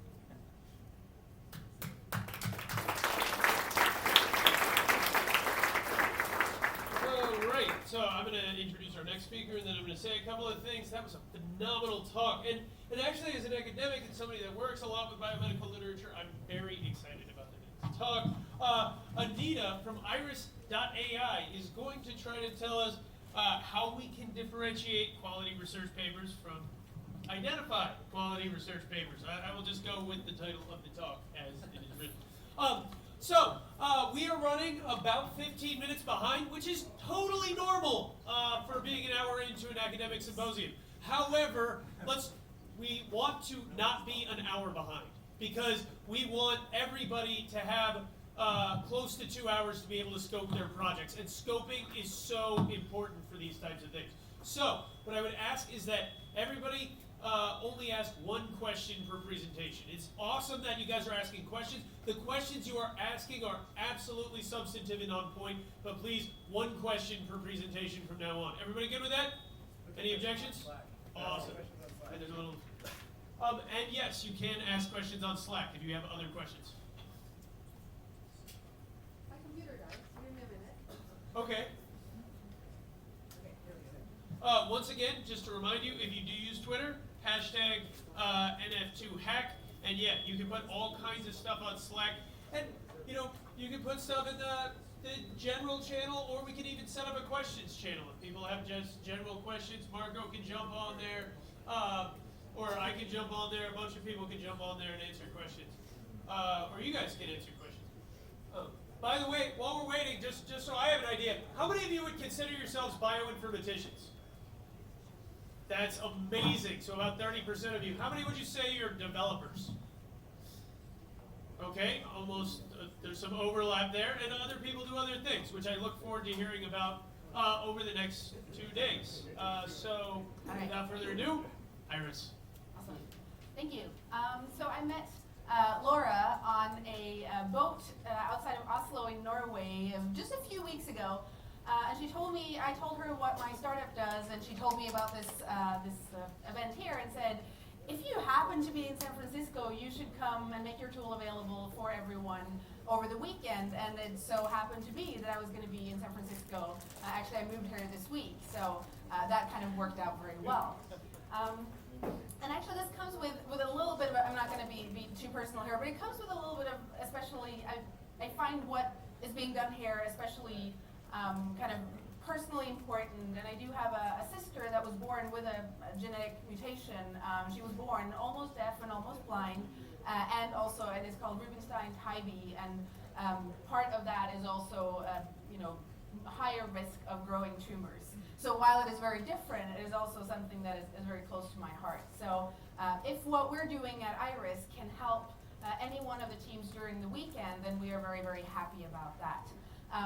It is, I'll talk a couple of things about kind of quality research papers, but like a lot of you are researchers already, so you know that not all research papers are good research papers. But more importantly, so what our tool does is actually help find research. And we started this project about 18 months ago, and it stems from, so there's a number of reasons why we started this company. One of them being a previous startup I worked with, where we had a big problem that we wanted to solve, and we had a team, and we had the starting point, and it's like, surely someone out there, some smart researcher somewhere must have found information and knowledge that we can help solve this with. And I sat down in front of Google Scholar, and I'm not an academic, and specifically not in that field, and I sat down and tried to do a Google Scholar search, and I'm like, I don't even have the vocabulary to try to find, like, I don't even know where to start, right? And that was kind of the problem that we set out to solve with IRIS, and hopefully, for some of you, because you're cross-disciplinary teams, you might have a really good idea and think, could we be working in this direction? And what we hope is that our tool will be able to help you explore the research around around whatever problem that you're working on, a specific problem track, and that and we have data on it. It actually works, so it's not just a hope. But we will be making our premium tool available for you over the weekend. Very quickly, kind of the 3 key problems in trying to map out the academic world around a problem that you're trying to solve, and I'm saying problem in general because you will all be working probably on different solutions to the same overall problem. There's 3 key problems. One is the keywords are really limiting, right? So if you're not a deep domain expert on NF2, you don't know how vocabulary has changed over the past 10, 20, 100 years, right? So knowing some vocabulary of current, temporary sort, you don't actually know what words were used 10, 15, 20 years ago. So that's limiting. Finally, and then also, of course, result lists, when you do Google Scholar or PubMed or other searches, you end up with these massive result lists that take a lot of time to go through one by one. and of course the citation system, we can have lengthy discussions about that, but less than 15% of citations were actually related to the problem that you're trying to solve. So while it does have merit, you know, sitting and looking through all of those citations and doing the kind of snowballing to find relevant research papers is a hassle. So that's what we're solving with our tool very quickly, and I'll give you a demo, and I'll focus more on that rather than giving you the pitch. But we use a combination of natural language understanding combined with a pretty different UX than most of you are going to be used to map out research around a problem statement. So I'm going to give you a demo, and I'm also going to I'm going to post on Slack. I'll send it to Onno as well, so you can have it if anyone is not on Slack. I'll give you kind of the login to the tool, the problem statements, all of that. You'll get the slides as well, so you'll have all of the information. And I'll give you a demo now. Let's see. So the tool that you will be given access to starts with, and very briefly what we do is that we work with a full text problem statement. So you will be given a problem statement that is a little bit general around the different problem tracks. You can start there. You can, write your own text, copy from Wikipedia if you find a specific thing, if you want to dig into specifically around tumor growth, for example, or whatever it is. You can pick a full text problem statement to describe the topic that you want to dig into. What we do is that we work with a number of different algorithms to create what we call a fingerprint of this problem statement that you're trying to solve. We work with the words of the text itself. We work with contextual synonyms. We work with topic modeling to really map out the full context of what you're trying to find solutions to. And then we use that to do fingerprint matching, essentially, with other research papers. And that's how we work with this. So how it works is that you start with, as I said, a problem statement. I don't know if you probably can't see this in the back, but you will get access to it, of course. So you start with an overall question and a detailed natural language description of the problem that you're trying to solve. You give that to the tool to read, and then what we do, I'll show you without the supervised search first. And then what we do is that we map out, these are the main topics that you're going to be looking at. These are the main topics of the text you inputted. And in this case, it's one of the questions that was asked. And you can dig in. So there's going to be words, because the system isn't perfect, there's going to be words that are not related. That just means you can skip all those papers, right? Because, and we'll get to the papers in a second. And that's the beauty of the UX of this. So let's say you really want to dig into tumors and growth in tumors, for example. And at the bottom layer here, you're going to find research papers. And we're drawing on an open access database of about 77 million papers. So it's a good starting point to start your search. And for example, I bumped into this one, for example, which is about mathematical modeling of tumor growth, which may or may not be relevant, right? But it's just to give you an example. When you, so you can read the abstract. You can click to download the full text link. Most of these are, as I said, open access. You'll be able to download them and read them. We also have a bookmark feature, and actually the tool that you're getting is on our dev server. There is work that has been very recently done. Some of these features are brand new, and you'll actually be some of the first ones to try them out over the weekend. Love feedback on it. So to take this one as an example. We have this, so when you go through this, you start with your problem statement and you start seeing the different topics, and you navigate your way around. When you find something that is interesting, you can bookmark it. And the way you do that is you actually connect to a Excel template that I'll send you as well, make a copy of that, authorize the tool to connect to that version of the tool, and you can start filling out this template and very easily bookmark the papers and add them, and add a list. So you kind of create a report for yourself on the topic that you're exploring. And again, I'll send you the descriptions of this, but just to give you a heads up on that. We do have another, so, in some cases, the tool isn't perfect, right? And sometimes, we make assumptions on the way. One feature that actually, and I talked to my dev team today, One feature, hopefully it will be connected by tomorrow morning, but I can't make any final promises. You guys know how it is to do development. But one of the features that we do want to, that we have, it is here in the front end already, and we just need to connect the back end to it, is what we call the supervised search, or where you input the full text, and what you actually get is an overview over the topics that we've found that is part of this search or this navigation, and you'll actually able to change this yourself. So you can, when you get one of the main topics is neurofibromatosis, of course, and you can jump into it, find a definition, and find potential synonyms. If there's one of the words you think doesn't make sense, go in and find a synonym and replace that. You can also drag and drop and move things around. So you can actually change the hierarchy a bit and rearrange the papers so that you find exactly those papers you want in that bottom layer. Does this make sense? This is the first time I'm explaining this to someone because it's the first time we're demoing it. So you can move this around. Right now, if you try this tonight and work with this supervised organization of all the papers, you're going to find a demo setup with demo data.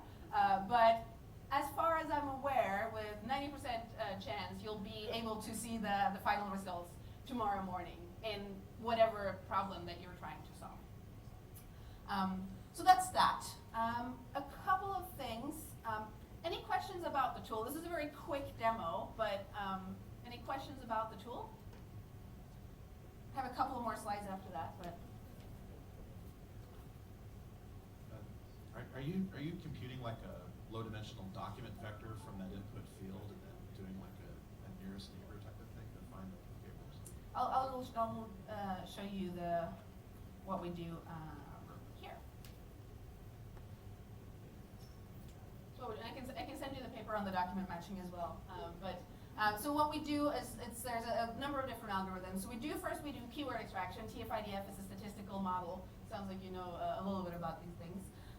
So we do first keyword extraction, then we work with contextual synonyms. We do word embedding. So we train the model on 5 million research papers. This is all cross-disciplinary, so it's definitely not just genomics. You're going to find a variety of different fields. So whatever field you want to dig into, as long as it's on the harder sciences side, we're going to support that. So we do contextual synonyms by training the machine to find contextual synonyms using word embeddings. And then we do something called neural topic modeling, where the machine clusters all of the research papers, about 5 million research papers, cluster them based on hidden topics, and then we use a word embeddings model to put labels on those topics. And then all of that is used to form a fingerprint that is a list of words, but it's like each of the words are weighted based on their relative importance to the original document. And then we have a similarity metric that we use to match that fingerprint to the fingerprints of a number of other documents. So that's approximately what to do. And then we do create these topic hierarchies, and that's a heuristic function. It is not always perfect, hence the supervised place where you can actually go in and drag and drop and make your own hierarchy and distribute the papers into that. Yep.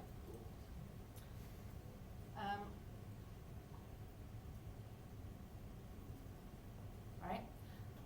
Let me find my screen again. All right.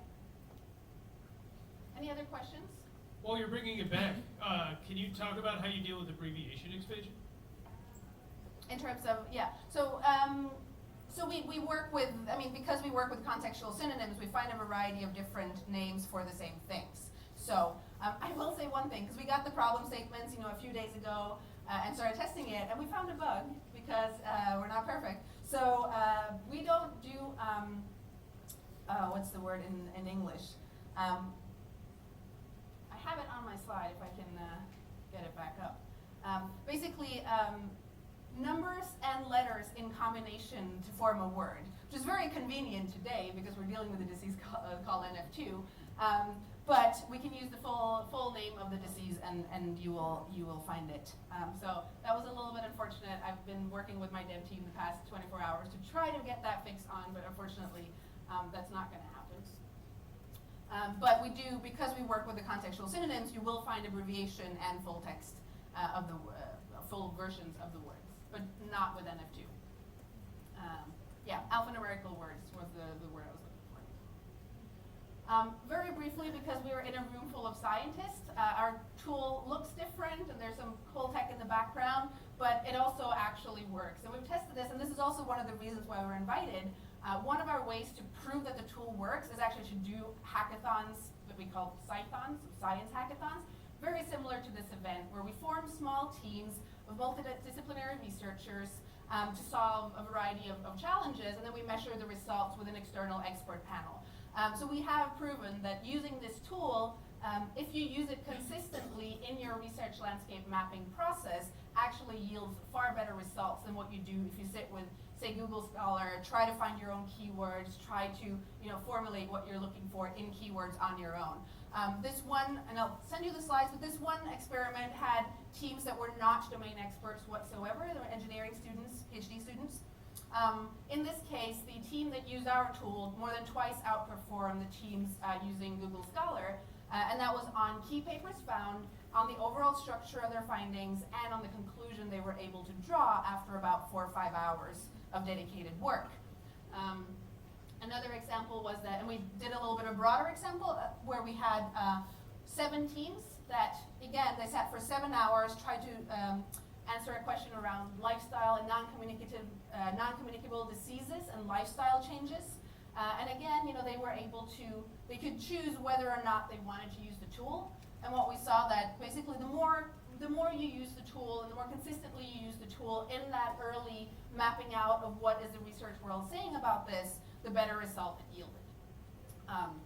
So that's of course very exciting for us, and hopefully proof enough that this will provide you value if you use it over the weekend for those teams who will actually be doing research, of course. There's a question there.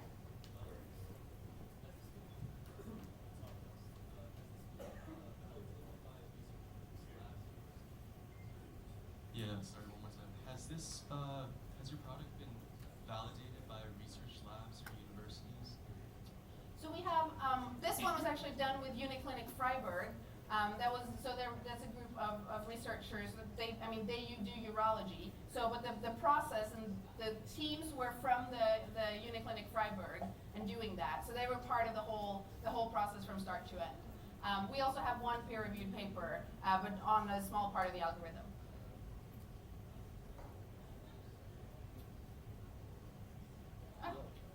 I don't know what's up with my computer today. Does the result also includes the non-open source publication as well?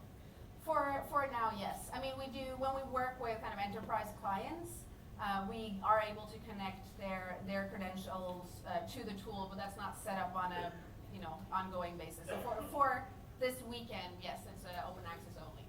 So it's from the core project in the UK, so you have about 77 million articles. How does the quality of the search results depend on how much or what you put in the search box? Right. So suggestion is 300 to 500 words. It has to absolutely be 100. Any less than that, and we have no context whatsoever, and you might as well go out and do a keyword search. So 300 to 500 words is the optimal. And then it depends a little bit how broadly you go as well. You'll quickly get a feeling for kind of how the results, how the results are yielded, depending on it. But 300 to 500 words. The thing is, you can use your own words in this, right? You don't have to be very, very specific in terms of exactly what words you use, because we deal with the synonyms and the topic-related words as well. Great. Well, I think I know what I'm going to be doing for much of the weekend, which is playing with this tool. So that should be a lot of fun. Do you have any more thoughts? I think it's fine because we're running a little short on time. But I will not be here anymore tonight. I will be taking off, but I'll drop by tomorrow, around probably, when is it open here? 10? Yeah, 10 or so. So if anyone has any questions or want to dig into the tool or ask more or find a bug or can't get it to work, I'll be here for at least an hour or two for those who have questions. So happy to help there. And I'll send all of the details and information and login and things like that on Slack. Great. Okay, well, thank you very much.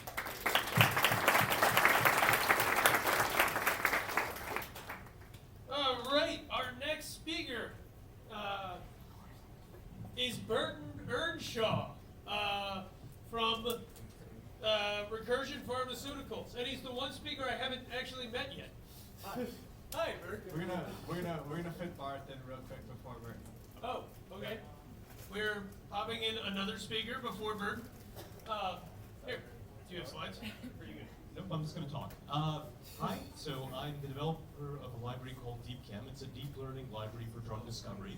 I hope some of you use this library this week to propose new molecules that could potentially be useful for NF2.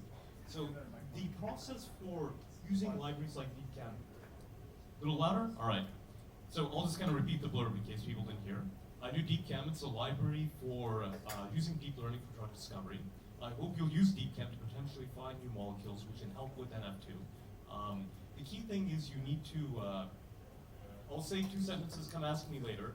Find protein targets potentially associated with NF2. Find public data of databases like PubChem or MoleculeNet, Google them, and use DeepChem and graph convolutional networks to build a model. Now, those are very concise sentences. Find me if you actually want to know how to do this in practice. And if you want to write a tutorial, you will be immortally remembered in the docs. Thank you.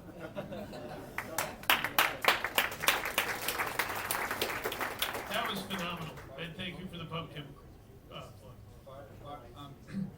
Bart is going to do a DeepChem tutorial tomorrow morning for those of you who like to join. We'll post the details in the Slack. For those of you that are interested in the DeepChem problem track for the weekend, Bart is leading that. And is Patrick here? Patrick here? And Patrick too. All right, awesome. I am looking forward to seeing that project. That should be very exciting. All right, so next is Bert Nerdshaw, who I just met. He has a hell of a handshake, so regardless, you should shake his hand at some point.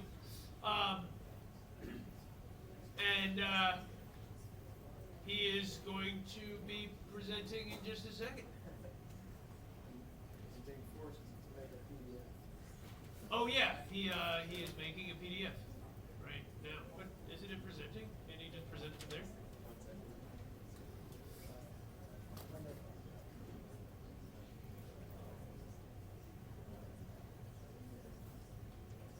All right. Anyway,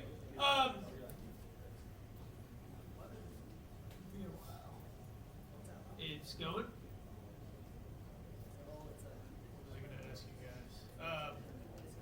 Yeah. Okay, cool.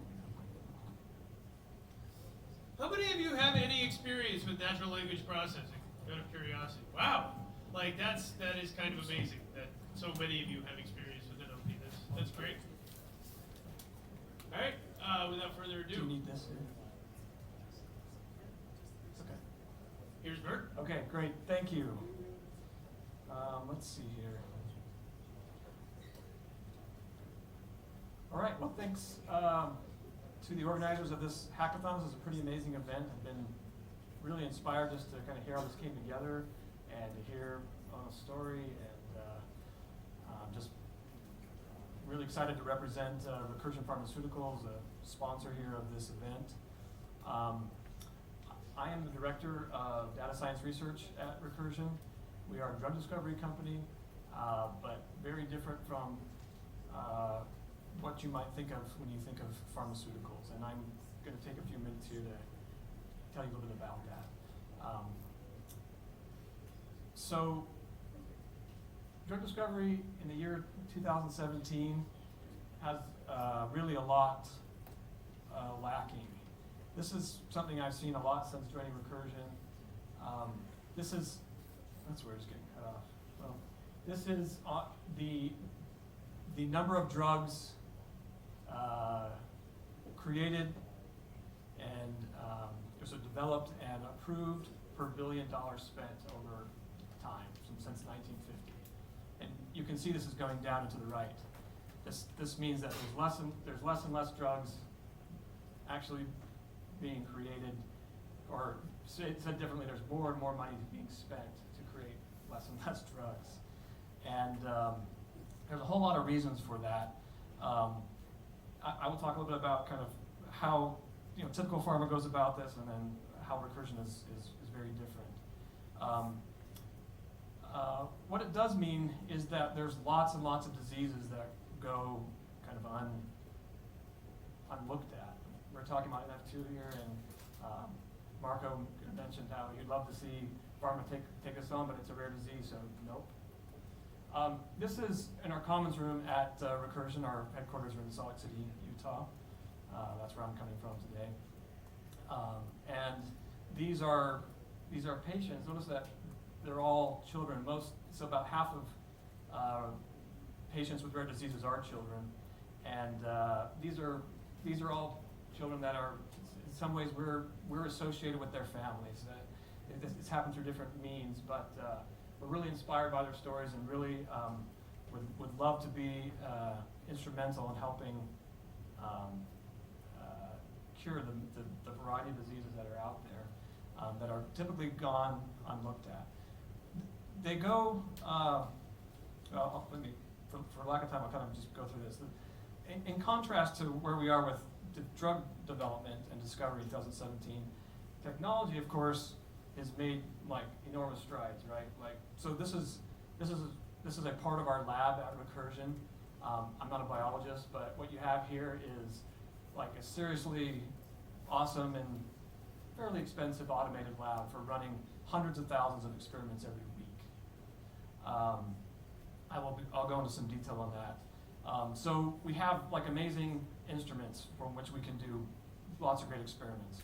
Of course, we've got access to all the computation we could possibly want these days, as long as you're willing to spend just a little bit of money.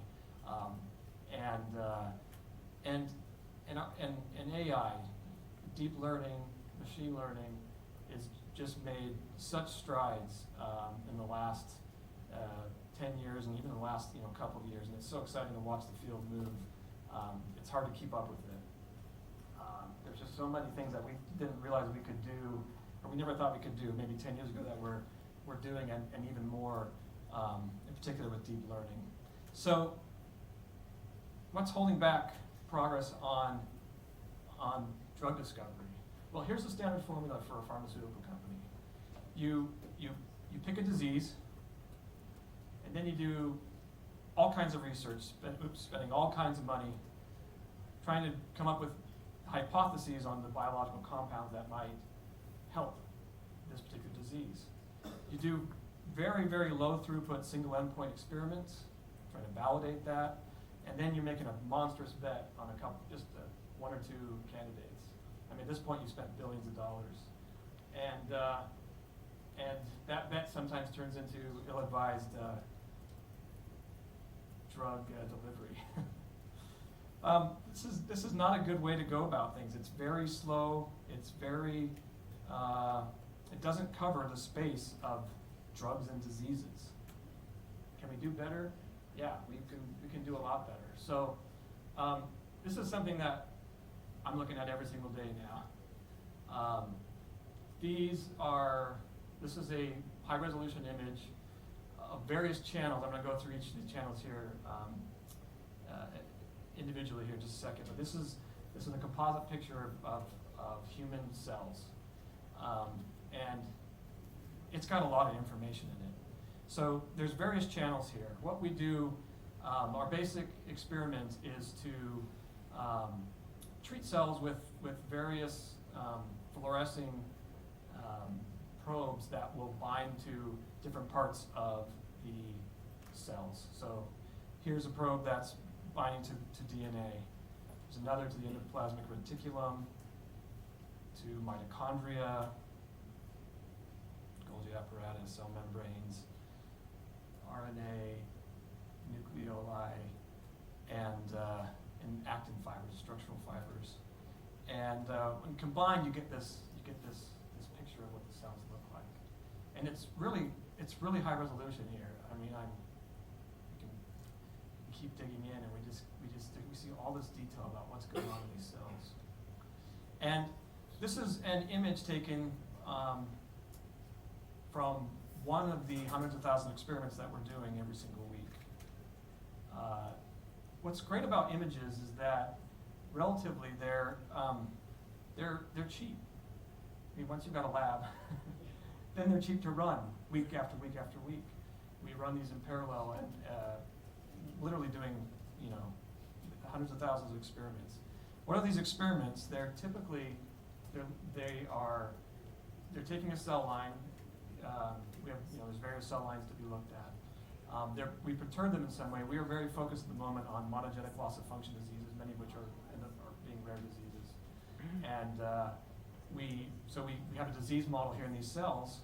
We can look and see what those cells look like when they're diseased, and also what they look like when we apply a drug to them.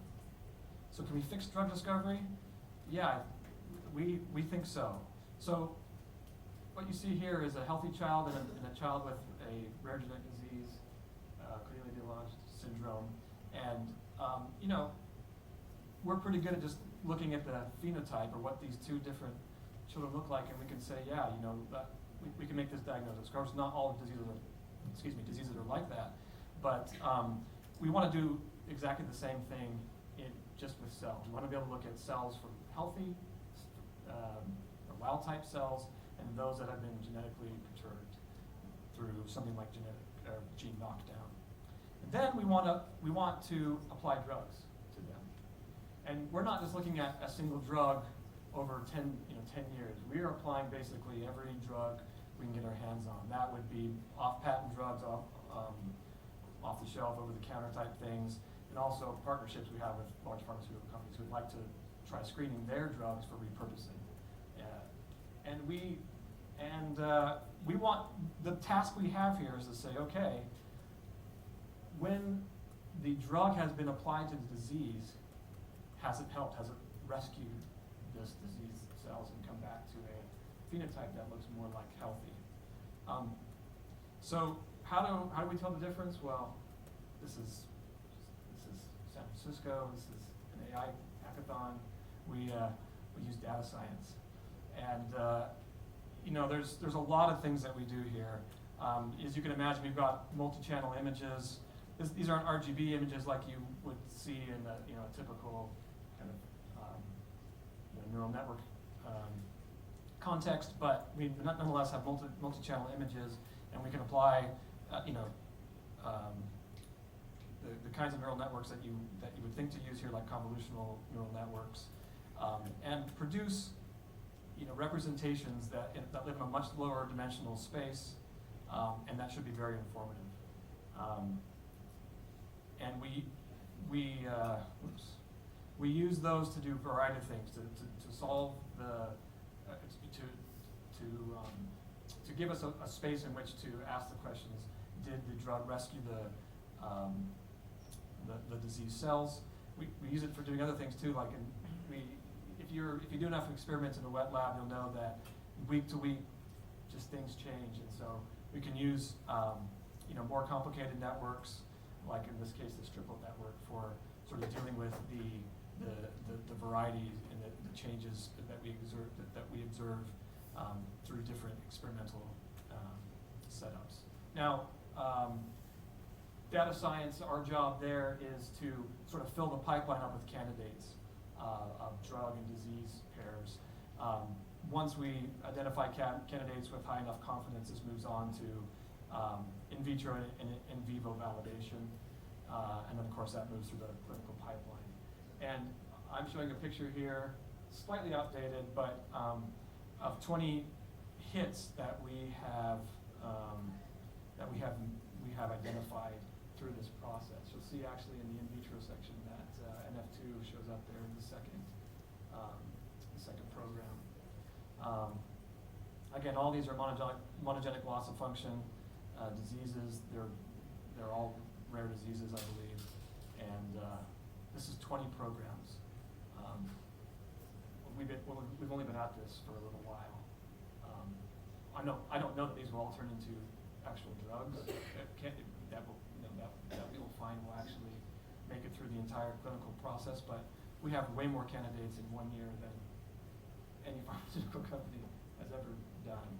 And that's because, again, we're not designing or manufacturing these compounds. We are just taking what's out there and using them. So we don't use the standard formula. We're looking at hundreds, even thousands of diseases. This doesn't take 10 years. This is just, we're scanning these over months of time. We don't need a biological hypothesis. We are just letting the data tell us where the hits are.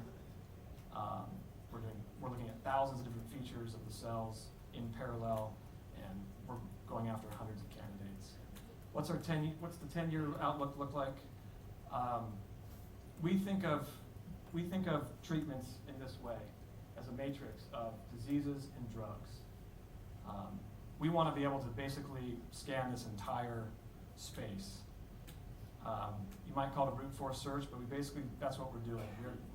Currently, our approach is to just cover this space with disease and drug pairs and see where we might have some hits. We can and do incorporate information beyond just the images, what we know about diseases, what we know about drugs and compounds, and we can use machine learning and go after these things and find where the hits are. And as we do that, we learn models that allow us to actually go outside of this space and dream up compounds that don't exist yet that might target existing diseases or possibly diseases that we may see in the future. So anyways, hundreds of millions of images. Recursion has got experts in a variety of fields. We're using the latest in machine learning, deep learning, and our goal is to treat 100 diseases in the next 10 years. And really the main goal overall is to solve human cellular biology in the process of doing so. But that's what we're after at Recursion. Again, I'm very happy to be a sponsor, to be associated with this event, and really inspired by it. And thanks for the time, and would love to talk to each and every one of you who would like to talk as well. So thank you.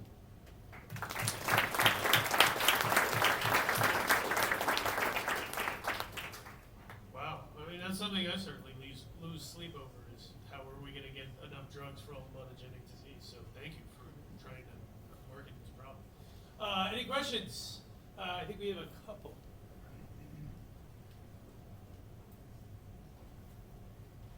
I'm just curious, when you're comparing images, are you looking at single channels or are you looking at a composite image? We're looking at the composite in the sense that our image is a tensor of, one 2D image per each channel. And I was showing 5 there. Our current experimental protocol has 6. I think the future protocols will actually have 8 channels of information. So lots of information there. Again, targeting the variety of entities and bodies within cells and the structures around cells. Yeah. Will we be able to see your images of the NF2 cells? No. Actually, we did ask about that, but the answer is no. I'm sorry. All right, one more question. In terms of your drug selection, you usually well-known combos like Avastin and Tarceva or something like that, or is it just single drugs that you're using? So our typical drug screens will screen on the orders of 1,000 drugs at a time. So these would be drugs that are no longer, they're off patent. So they may have been patented in the past for a particular purpose, but as we're looking for another purpose, we can screen those drugs. We also do screen a lot of on-patent drugs that are our pharmaceutical partners' drugs, again for repurposing. But how about combinations together? Yeah, we are not currently doing combinations of drugs, but certainly that's the next step. But we'll do the first order problem, then go to the second order problem. Well, thank you again. It's awesome. Somebody who I haven't thanked yet is Sean. So Sean is working as our sysadmin here, which is awesome. He's also doing obviously a lot of AV stuff, and we are using his computer for the next couple of talks. So what we're going to try to do, oh, by the way, how many of you have ever been to a hackathon before? Okay, so about half of you, maybe 2/3 of you. So 2/3 of you are not bioinformaticians, and 1/3 of you haven't been to a hackathon. And so what I'm going to try to do is, so after I'm I'm done, Carlos is going to come up and speak, and he's going to talk about the problem tracks and help you guys get into teams, and he is going to do a whole bunch of amazing things. So what I'm going to try to do before Carlos comes up, Sean, how do I get back to the PowerPoint? My PowerPoint. Awesome. So what I'm going to try to do is I'm going to try to give you a 5-minute introduction to bioinformatics and a 5-minute introduction to hackathons. So I will try to do that very, very quickly. Obviously, you may have some questions. I'll try to go through them quickly as well. But I'd love to talk to each and every single one of you here during the hackathon. I will be around the entire time to help out with questions. So I work for a place called NCBI. We house a lot of the world's biomedical data in a database called PubMed. We're also one of the largest genomics databases in the world. We share a lot of data with the Europeans and the Japanese. We have about 10 petabases of raw genomic data that comes out of sequencers. We also have health resources such as ClinVar, dbGaP, and GTR, which I'm going to talk about a little bit later. All right, so 3.5 ways of literature. Actually, there's 4.5 because you can always use iris.ai. But if you want to go to the raw databases, you can go to PubMed, you can search on the web. You can also get free full-text articles using PMC. Additionally, we have a command line API called eDirect. eDirect is nice because it also comes with an NCBI native XML parser. For those of you who are bioinformaticians, this may be useful. Just Google eDirect Cookbook. Also now, PubMed is available for download and is updated every day. And there's an open access subset to PMC. Just Google those things. And I will put these slides on one of the hackathon channels. We also have an alpha, an automated tool to work with NLP products if you're interested in that, which apparently half of you are. So that's awesome. The next thing I want to talk about are genes and proteins. So if I look at NF2, I can see that here we have lots and lots of different isoforms. And this, I think, is really relevant because if you look at the fourth one down here, I know it's a little bit hard to see, but you see that it's missing a lot of exons. So the thick lines are exons, the thin lines are introns, and if you're missing a lot of exons, you're going to get a totally different protein, and that's really important. And different isoforms are going to be in different proportions in different cell types. How do I know that? Well, for one thing, I can scroll down and look at aggregated RNA-seq, and here I can see various read counts of these things in a bunch of aggregated tissues. If I want, I can split out those tissues and look at them. The other thing I can see here, and I think this is so interesting, is in ClinVar. So what ClinVar is it is a database where clinical genetics labs assert variants that are associated with particular phenotypes. And up here, these variants in purple, these are variants in NF2 that are associated with various diseases. So you can dig into those.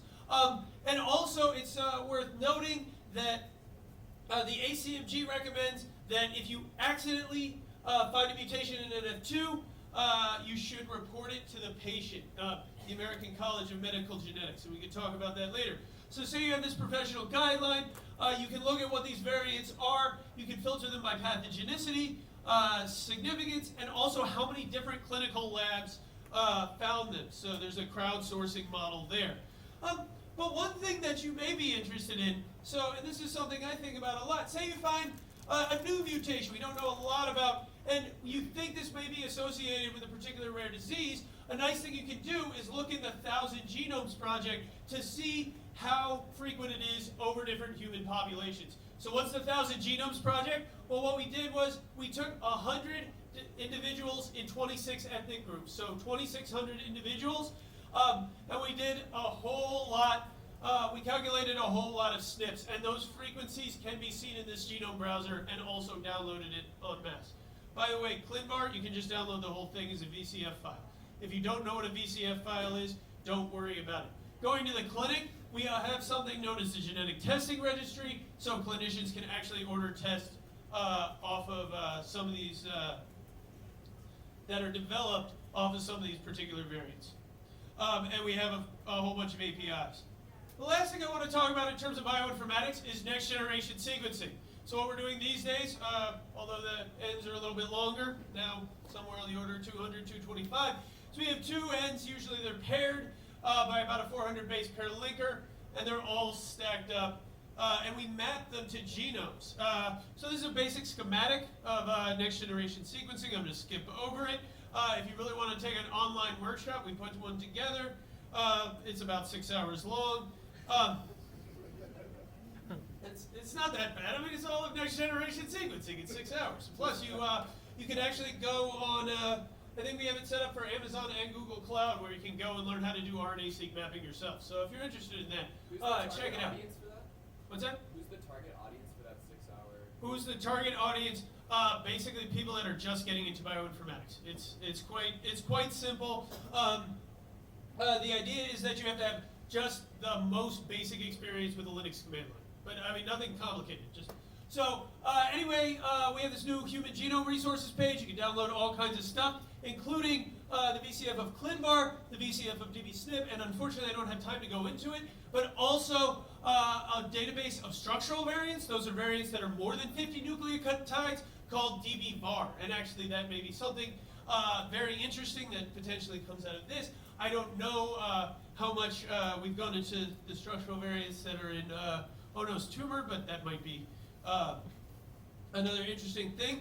Also, we can look for public data sets. So here's a couple that are specifically in NF2, but after hearing Margot's talk, I thought a lot about, well, no, there's a lot of other things we should be searching for. In terms of schwannomas, both in BioProject and the SRA database. So this is where we keep both the public and, in some cases, the personally identifiable next generation sequencing. And so you can go in here and actually get the raw data, and you can look at other mutations in microRNA and expression for a whole bunch of different diseases that may be useful to you in some of your products. So I want to say one thing real quick. Many of you know what BLAST is. If you're bioinformaticians, you certainly do. We have a new kind of BLAST. It works really, really well with next generation sequencing. And the nice thing is it's about as fast as HiSet, but you can make databases on the fly. So you can do things like call variants, look at expression for particular genes right away, and I'd be happy to walk you through that. You can go to the NCBI Learn page for more information on that. Here's some other bioinformatics resources. BioStars is great. Omics Tools is great. There's many, many, many other great resources. I want to talk for just 2 minutes about hackathons before I turn the floor over to Carlos. The way that Pete found me is a bigger and bigger part of my job is running Genomics Hackathons. So we run 12 in the last 2 years, and we're going to run 12 this year, I think. One of the things we built lately is FenVar. You put in an RSID and get out a word cloud. Word clouds are not science, but you can see a network of those things mixed up, so then you can analyze pleiotropic SNPs. We're also interested in warning clinicians about reporting SNPs back to their patients when they're in regions of the genome that are intrinsically unstable, i.e. they have a lot of copy number variants. We do some immunogenicity things, and we write pipelines to keep things in RAM. Some of these pipelines may be useful to you, and I'm going to try to come around and talk to every single team, and I'll give you suggestions about these tools, as well as actual production open source tools that are out there. Right, so one of the most important things is that in our hackathons, we put everything on GitHub. A lot of them are in the NCBI-Hackathons GitHub site. You can check that out if you want. We have upcoming hackathons, so here are a bunch that we've already set in stone over the next year. I would point out for those of you in the Bay Area, we're planning to have one the first week in April at UCSC, which also, if you're a bioinformatician, you know, is sort of an amazing sort of political thing as well. I thought of a couple other projects. I'm really interested in biological networks, and Marco alluded to this maybe 10 times during his talk. If we can look at biological networks that are affected, so say you have EGFR and NF2 and a bunch of other things in a network, and say we know of some drug that might affect that network, perhaps all of a sudden we have a new good topic. Also, can we make it simple to cluster subpopulations? Obviously, we have a patient of 1, so that's not super simple clustering, but it would be nice to be able to do clustering and point them to appropriate clinical trials, which is something Onno mentioned as well. Finally, Pete has set up an SVAI GitHub repo for this. And what I would love to see, and what I think, what Onno would love to see, what I think everybody would love to see, is even if you have a pure research project, even if you're not building any new tools, but you're running some scripts or whatever it is you're doing, set up a GitHub repo in this organization and document what you did so other people can see it. And other people can try to reproduce the thing, right? Because, I mean, there's lots of other rare diseases that whatever your pipeline is, whatever you're doing, whatever research you're doing, might be applicable to. So it'd be great to throw this out there. And one last thing I wanted to say about hackathons. So obviously we run a ton of them. I ran one at the New York Genome Center earlier this week, Monday through Wednesday. Obviously I'm from the East Coast of the United States because they talk insanely fast. But anyway, but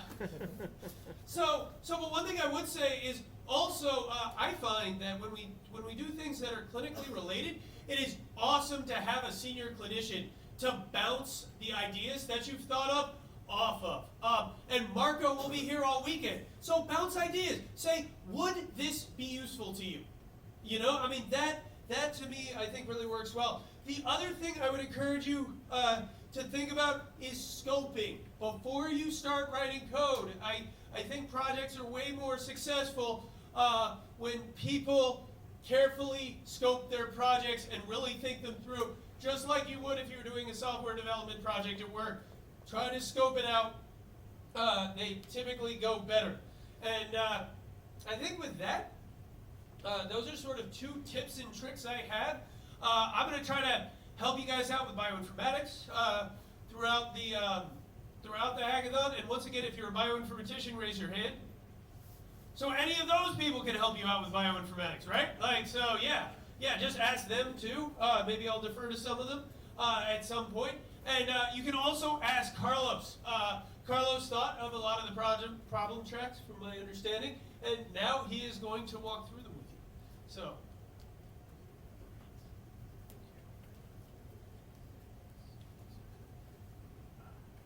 Can I go over here? Yes.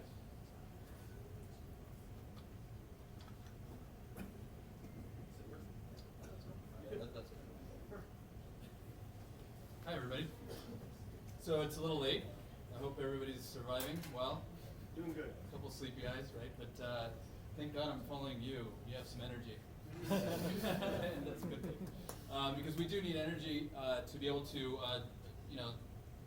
accomplish what we're trying to do here. So we're trying to find novel ways of looking at NF2 in particular, is kind of spearheading this big approach. I'm going to talk about, I guess, 10 minutes, and just I want to touch 3 minutes on who I am a little bit, and then how I guess I got involved and how I can be useful to you.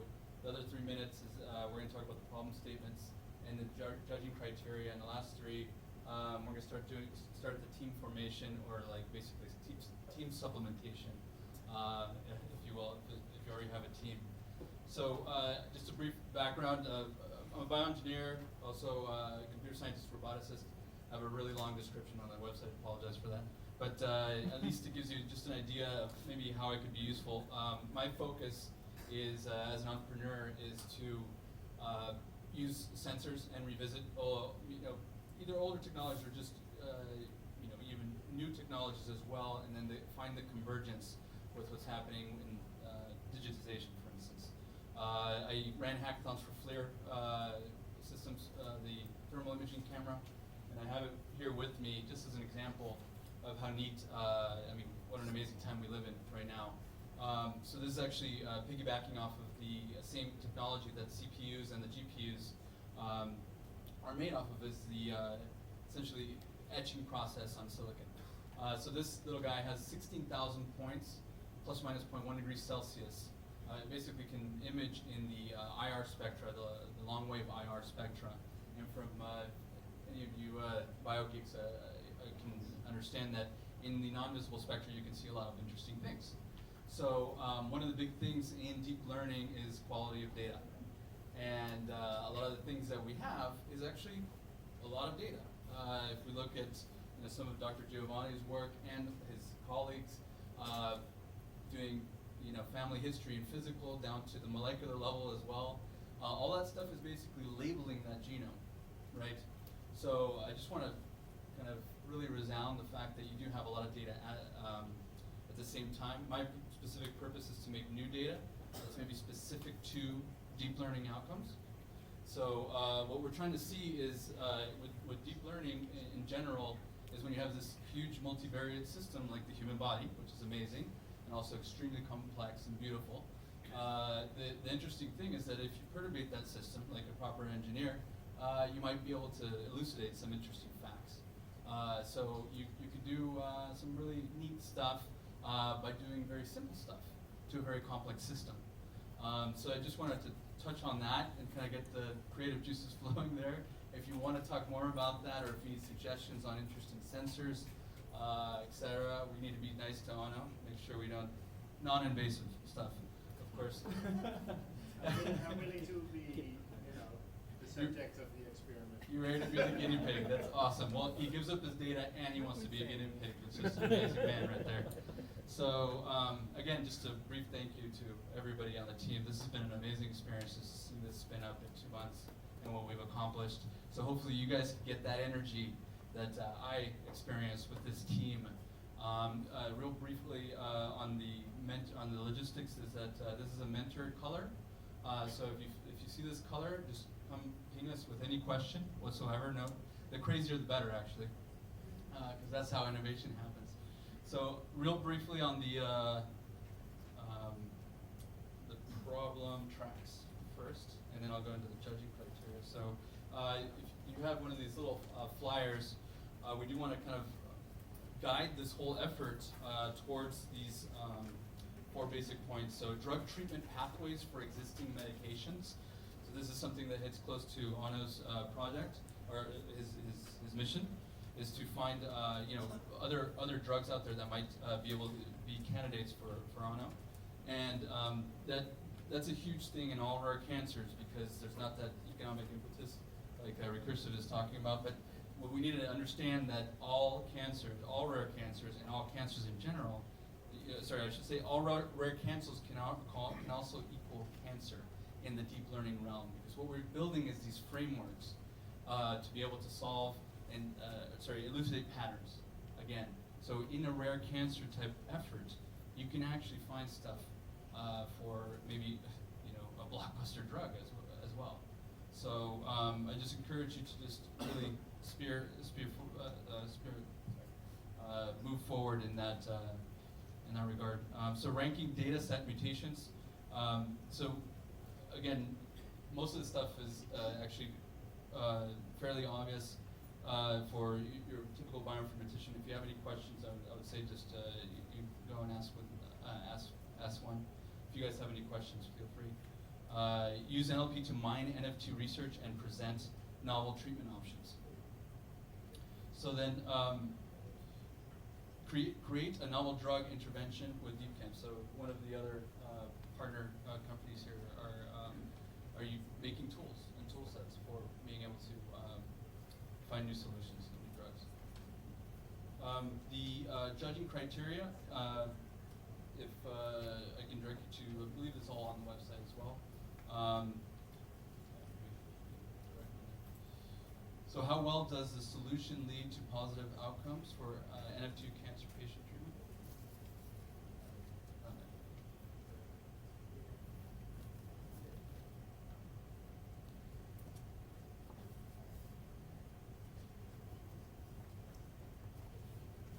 Okay, well. It is somewhere. Yeah, no worries. Okay, so how novel is the approach to find? Yeah, exactly. It is. Yeah, let me actually address that one. How? Sorry. What's on it? There we go. Cool. That's a lot easier. Since you don't have your laptop on there. So how well does the solution lead to positive outcomes for NF2 cancer patient treatment? So I'm not an NF2 expert in any way, and I've actually been out of the space for a while. I was part of kind of using SNPs and microarrays. We did some whole genome sequencing as well, but now it's interesting that some rare cancers eventually are going to show some interesting markers. So how novel is the approach in finding a solution? That's a fairly obvious question. Quality, depth, and problem analysis, and then team dynamics, diversity, intersectionality. So this is the one that I really wanted to focus on number 4. Being a bioengineer, you're kind of like a generalist in many ways. I have some specialties. But what I encourage is that I saw a lot of hands go up for bioinformatics, and you have computer scientists as well. But what I wanted to throw out there now is team formation phase. Who out there has a very interesting job position that I think is pretty unique? Can you share with the crowd? I scan people's brains for a living. Okay, so he uses imaging modalities to find patterns as well, right? And do deep learning on it. And do deep learning on it. Well, look, this is maybe somebody you want to have on your team. Not mentored, but yeah. Oh, okay, there we go. He's a mentor. You're right. I should pay attention to the color. So, anybody else out there that is looking for a team? Let's say. Maybe they want to. Okay, so hold up your hands up real high. 1, 2, 3, 4, 5, 6, 7, 8, 9, 10, 11, 17. Do we have enough time for 30 seconds apiece to give a little intro? Or? Yeah, I would actually ask that all the team leads, we ask that you put your information on the spreadsheet that's in the Slack channel. So we do have an official team formation tab on the spreadsheet in the Slack channel under Hackathon Teams. So also, if you would like and you're still looking for members to join your team, if the leader of your team can please come up, give a short description of specifically the problem set you're trying to solve, and then also what you're missing from your team, what skills you would still like to find. And then we could have you stand to the side, and then those that are going to be looking to join a team, we would have you come and meet with the person that you'd be looking to join. So can we have all the team leads please stand up right now? Team leads? Yep. So if you haven't chosen a team, that's fine, but team leads, and we can have you come up here one by one, please.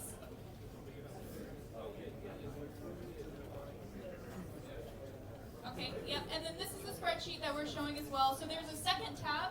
So the first tab was a general, this is my name, this is what I know, this is what I'm looking for, contact me at. At the bottom, there's a second tab. This is the official hackathon team registration. So it looks like we only have a couple of teams officially registered so far. But again, we're asking that all of the leads, whether you're registered or not, if you already know and have something in mind that you would like to do, if you can please come up, give a short description of the problem track you'd like to focus on, also the skill sets that you're looking for to join your team so that others can join you. Hey, my name's Jeff. I'm here with my coworker Christian. We want to try using DeepChem to find a new drug intervention. We're looking for someone with systems biology experience or knowledge. That would be helpful. Thanks. Tell them about you. My experience. I'm a senior data engineer at Silicon Valley Data Science. I have some experience with deep learning with Keras and TensorFlow, but mostly in computer vision applications.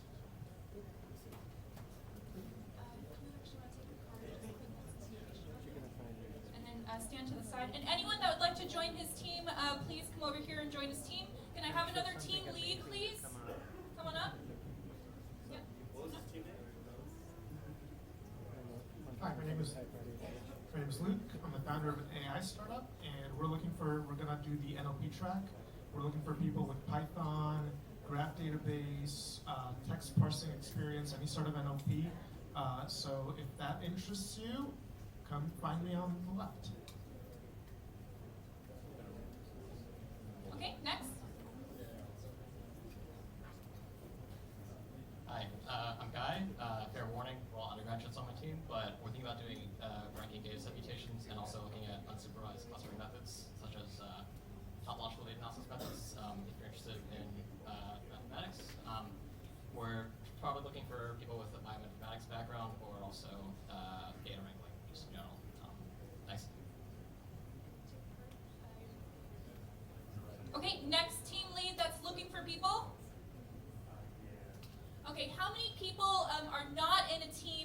not want to be a lead? Quite a few?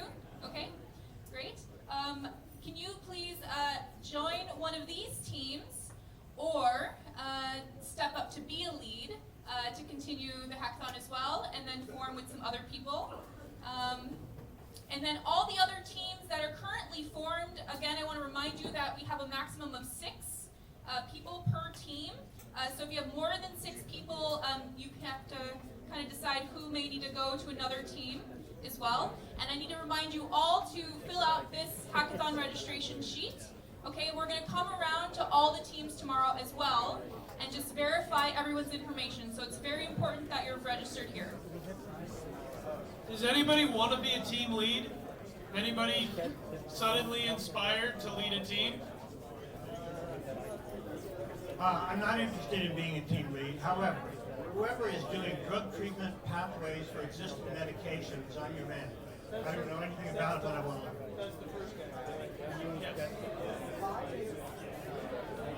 I'll try to do the ranking dataset mutation.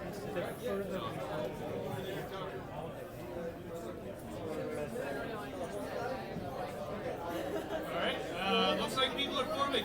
Listen, if it's been 15, 20 minutes and you haven't found a team yet, come talk to one of us. We'll get you sorted out with a project or a team or whatever. Sure. So don't let more than 15 or 20 minutes go by without talking to someone.